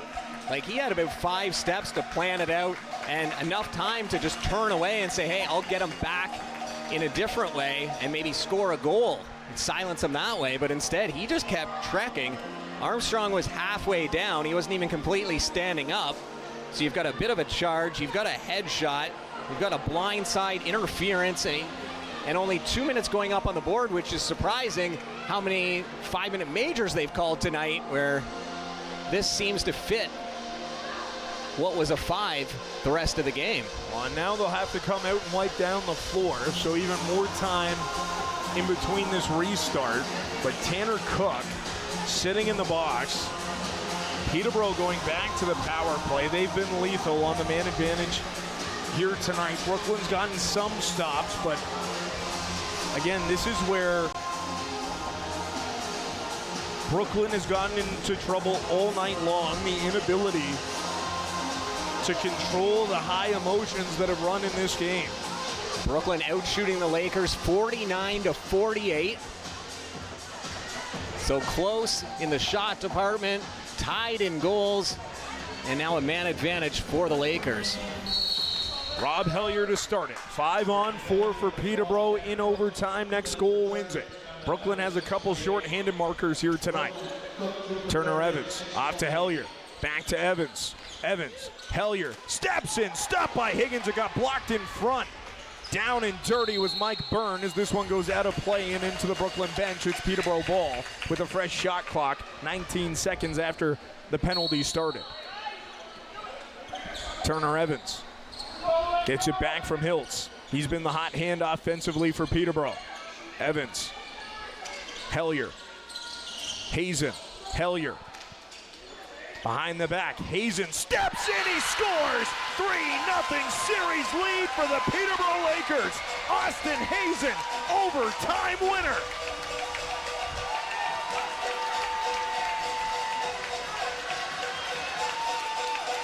You're not going to see many better shots than that in the game of lacrosse. Just a classic overhand rip. Using the defender as a screen, Higgins couldn't see that at all. A defender right in front of him, and Hazen playing that perfectly. And you can't place that ball any better. Peterborough waiting for an opening, and then Hellier with the flip pass, and then the Brooklyn defender ducks at the last second, which makes it even more difficult for Higgins to try and guess where that ball is coming out of Hazen's stick. 2:56 left to go. Hazen calls game. Second of the game for Austin Hazen, who scored one to make it 11-7 in the third. He thought it was enough to win it. He does it in overtime, and Peterborough has a 3-0 series lead heading into game number 4 on Thursday night from the Peterborough Memorial Center. You and Pete Dalladay will have the call on that one. And the Brooklyn Lacrosse Club are now do or die. They have to win out in order to advance. The Peterborough Lakers can sweep them in back-to-back seasons. Thanks for joining us. An exciting 12-11 finish here in overtime at the Iroquois Park Sports Center. For Scott Arnold, our entire phenomenal Rogers TV Durham crew, I'm Jack Moore saying good night from Whitby.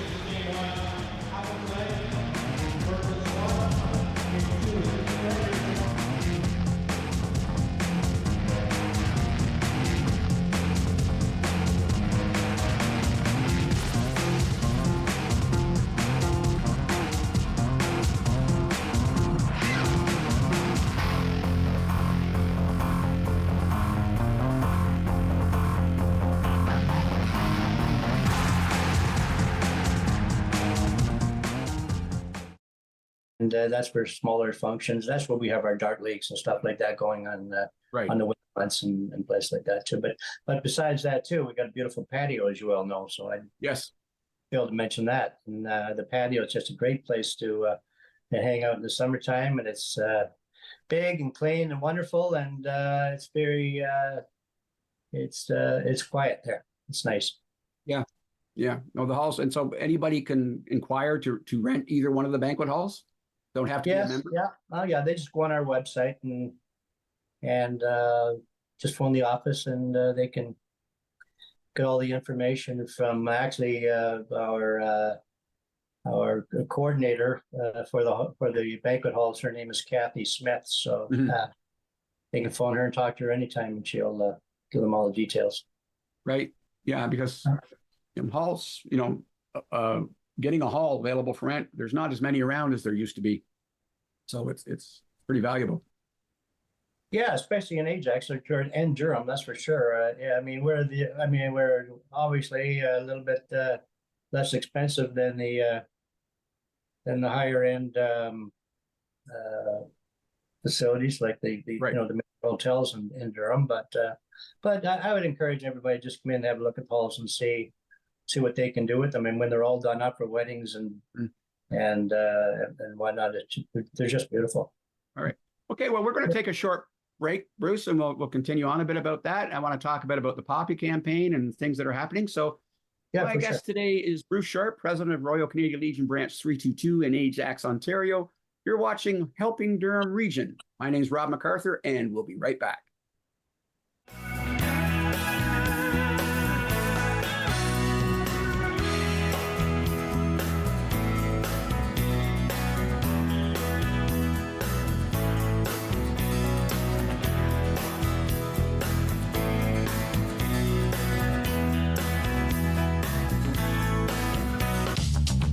This program is brought to you by Ignite TV. Now you're in command. Visit Rogers.com for more details.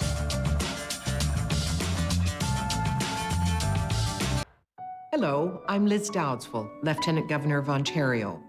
In 2008, carbon monoxide, a deadly invisible gas, killed an entire family in our province.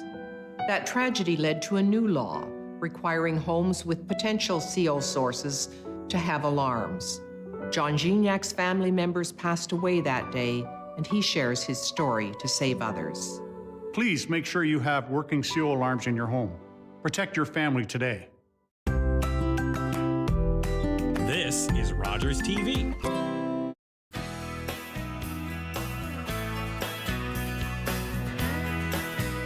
Hello and welcome back to Helping Durham Region here on Rogers TV Durham. My name's Rob MacArthur. I'm your host. My guest, well, we've been talking to the president of Royal Canadian Legion Branch 322 in Ajax, Ontario, and his name is Bruce Sharp. Bruce, before the break, we were just talking a bit about the banquet halls and how, anybody can, rent them and, for any events that they have. Are they heavily booked? Like, are you booked all the time? Is there a lot of free time, or is it hit and miss? It's hit and miss, Rob. Yeah. The summer months, of course, it used to be, in the old days that all these weddings took place in the summertime. Right. But now that's not the case, and we're fairly slow in the summertime. Right. As far as for the bigger events, we still rent our halls out to different companies and they want to have their corporate meetings and things like that. But the major events, no, we don't have too much going on right now. Yeah. Okay. You talked a bit about starting, renovations in the kitchen and starting to have food. What kind of sort of food events have you got regularly going on at the branch? Well, we have what we call Wing Wednesdays. And so we have wings and French fries and various other items on our menu starting at 4 o'clock on Wednesday. That goes from like 4 o'clock till 8 probably. And we just started that probably about 6 or 8 weeks ago, getting very popular already. And then of course we on Fridays, we have fish and chips, and that starts at 12 noon and goes right till 8 or 9 o'clock on Fridays, and so it's going over very well. And besides fish and chip, of course, there's other things on the menu as well. Yeah, no, it's quite a good menu actually, and I hear nothing but good things about it. Yeah, the food. So. Yeah, like I said, we've just started this now in the last couple of months, and it's really taken off. So I'm hoping. Right now we are closed on Mondays and Tuesdays. The branch is closed on Mondays and Tuesdays, but I think come September, when everybody gets back from their cottages and from vacations and trailer homes and stuff like that, I think our branch is really going to take off, to tell you the truth. So it's going to be a lot of fun. Hopefully we're going to be maybe just closed on Mondays and have something going on Tuesdays, whatever I can organize, and whatever brings the people in is what we're going to try. Right. Yeah. What sort of other food type things are you looking maybe in September? You're adding more days, different types of foods or things like that? Yeah, well, we have this Bill Watt. He's pretty well known in Durham, and he's got a like a portable restaurant in Pickering. I forget it's called. I can't remember now. But he's a pretty popular guy, and so I'm going to leave that up to him and see what. And also, we're going to talk to. Well, I'm going to talk to the girls. Is what I'm going to do, because I want to throw this out here too. That our membership is predominantly female, and so they sort of dictate, I think, what we're going to. I've been talking to them, and whether we're going to come up with wraps, or whether we're going to come up, whatever it is. We're in the startup stages right now, and I'm going to leave it up to them, and we'll see what happens. But right now, everybody is really encouraged with what's going on, and I'm looking forward to. I don't look forward to the summer being over, but I'm just saying that what we're going to take off in September. There's no doubt about it. Yeah, well, there is actually a really good chicken wrap on the menu. I personally can vouch for it. And Bill was talking to me. He's thinking about roast beef on a bun Thursdays type of thing. Yeah, we're talking about that for sure. Yeah, we just talked about that this morning. Happy Gilmore's is the name of his. I think. Okay. Okay. The one just on just in Pickering there. Right. He's been there for years, but he's a chef too, and he does a great job. Everybody just raves about his. The food that he's preparing for us. Yeah. Yeah, it's great that we've got him. Well, some people might remember him from the Top Shelf in Ajax. He was. He one of the owners and the cook. Yes. Yeah. Yeah. Okay. One of the major events that the Legion has as a whole is the Poppy campaign. Maybe you could talk to us a little bit about that. What's it all about and what it does? Well, the Poppy campaign, of course, starts in October.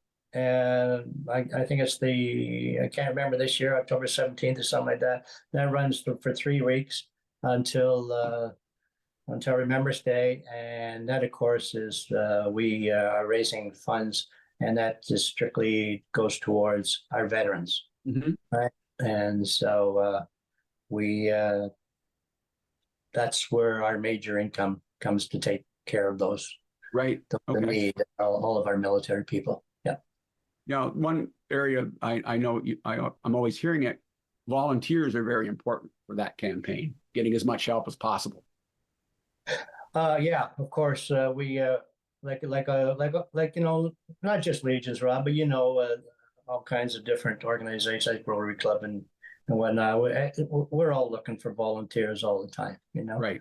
The ones that like all the branches all the Legions that I know about, we're all overworked. We could use 3 times the volunteer force that we have right now, but we plug along, and we're starting to get some new members, of course, in our branch, and those new members are doing a great job, and they're younger, and that's what my main concern about is right now is we have to get new people taking over, because our membership is, especially the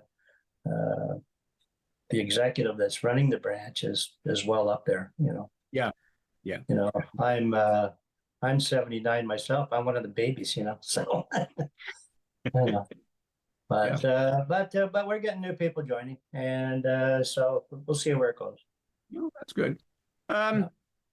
Now, through the year, there's, I'll see and hear about events for the vets. Like, obviously Remembrance Day is quite the celebration, I think, for every branch and location. Yeah.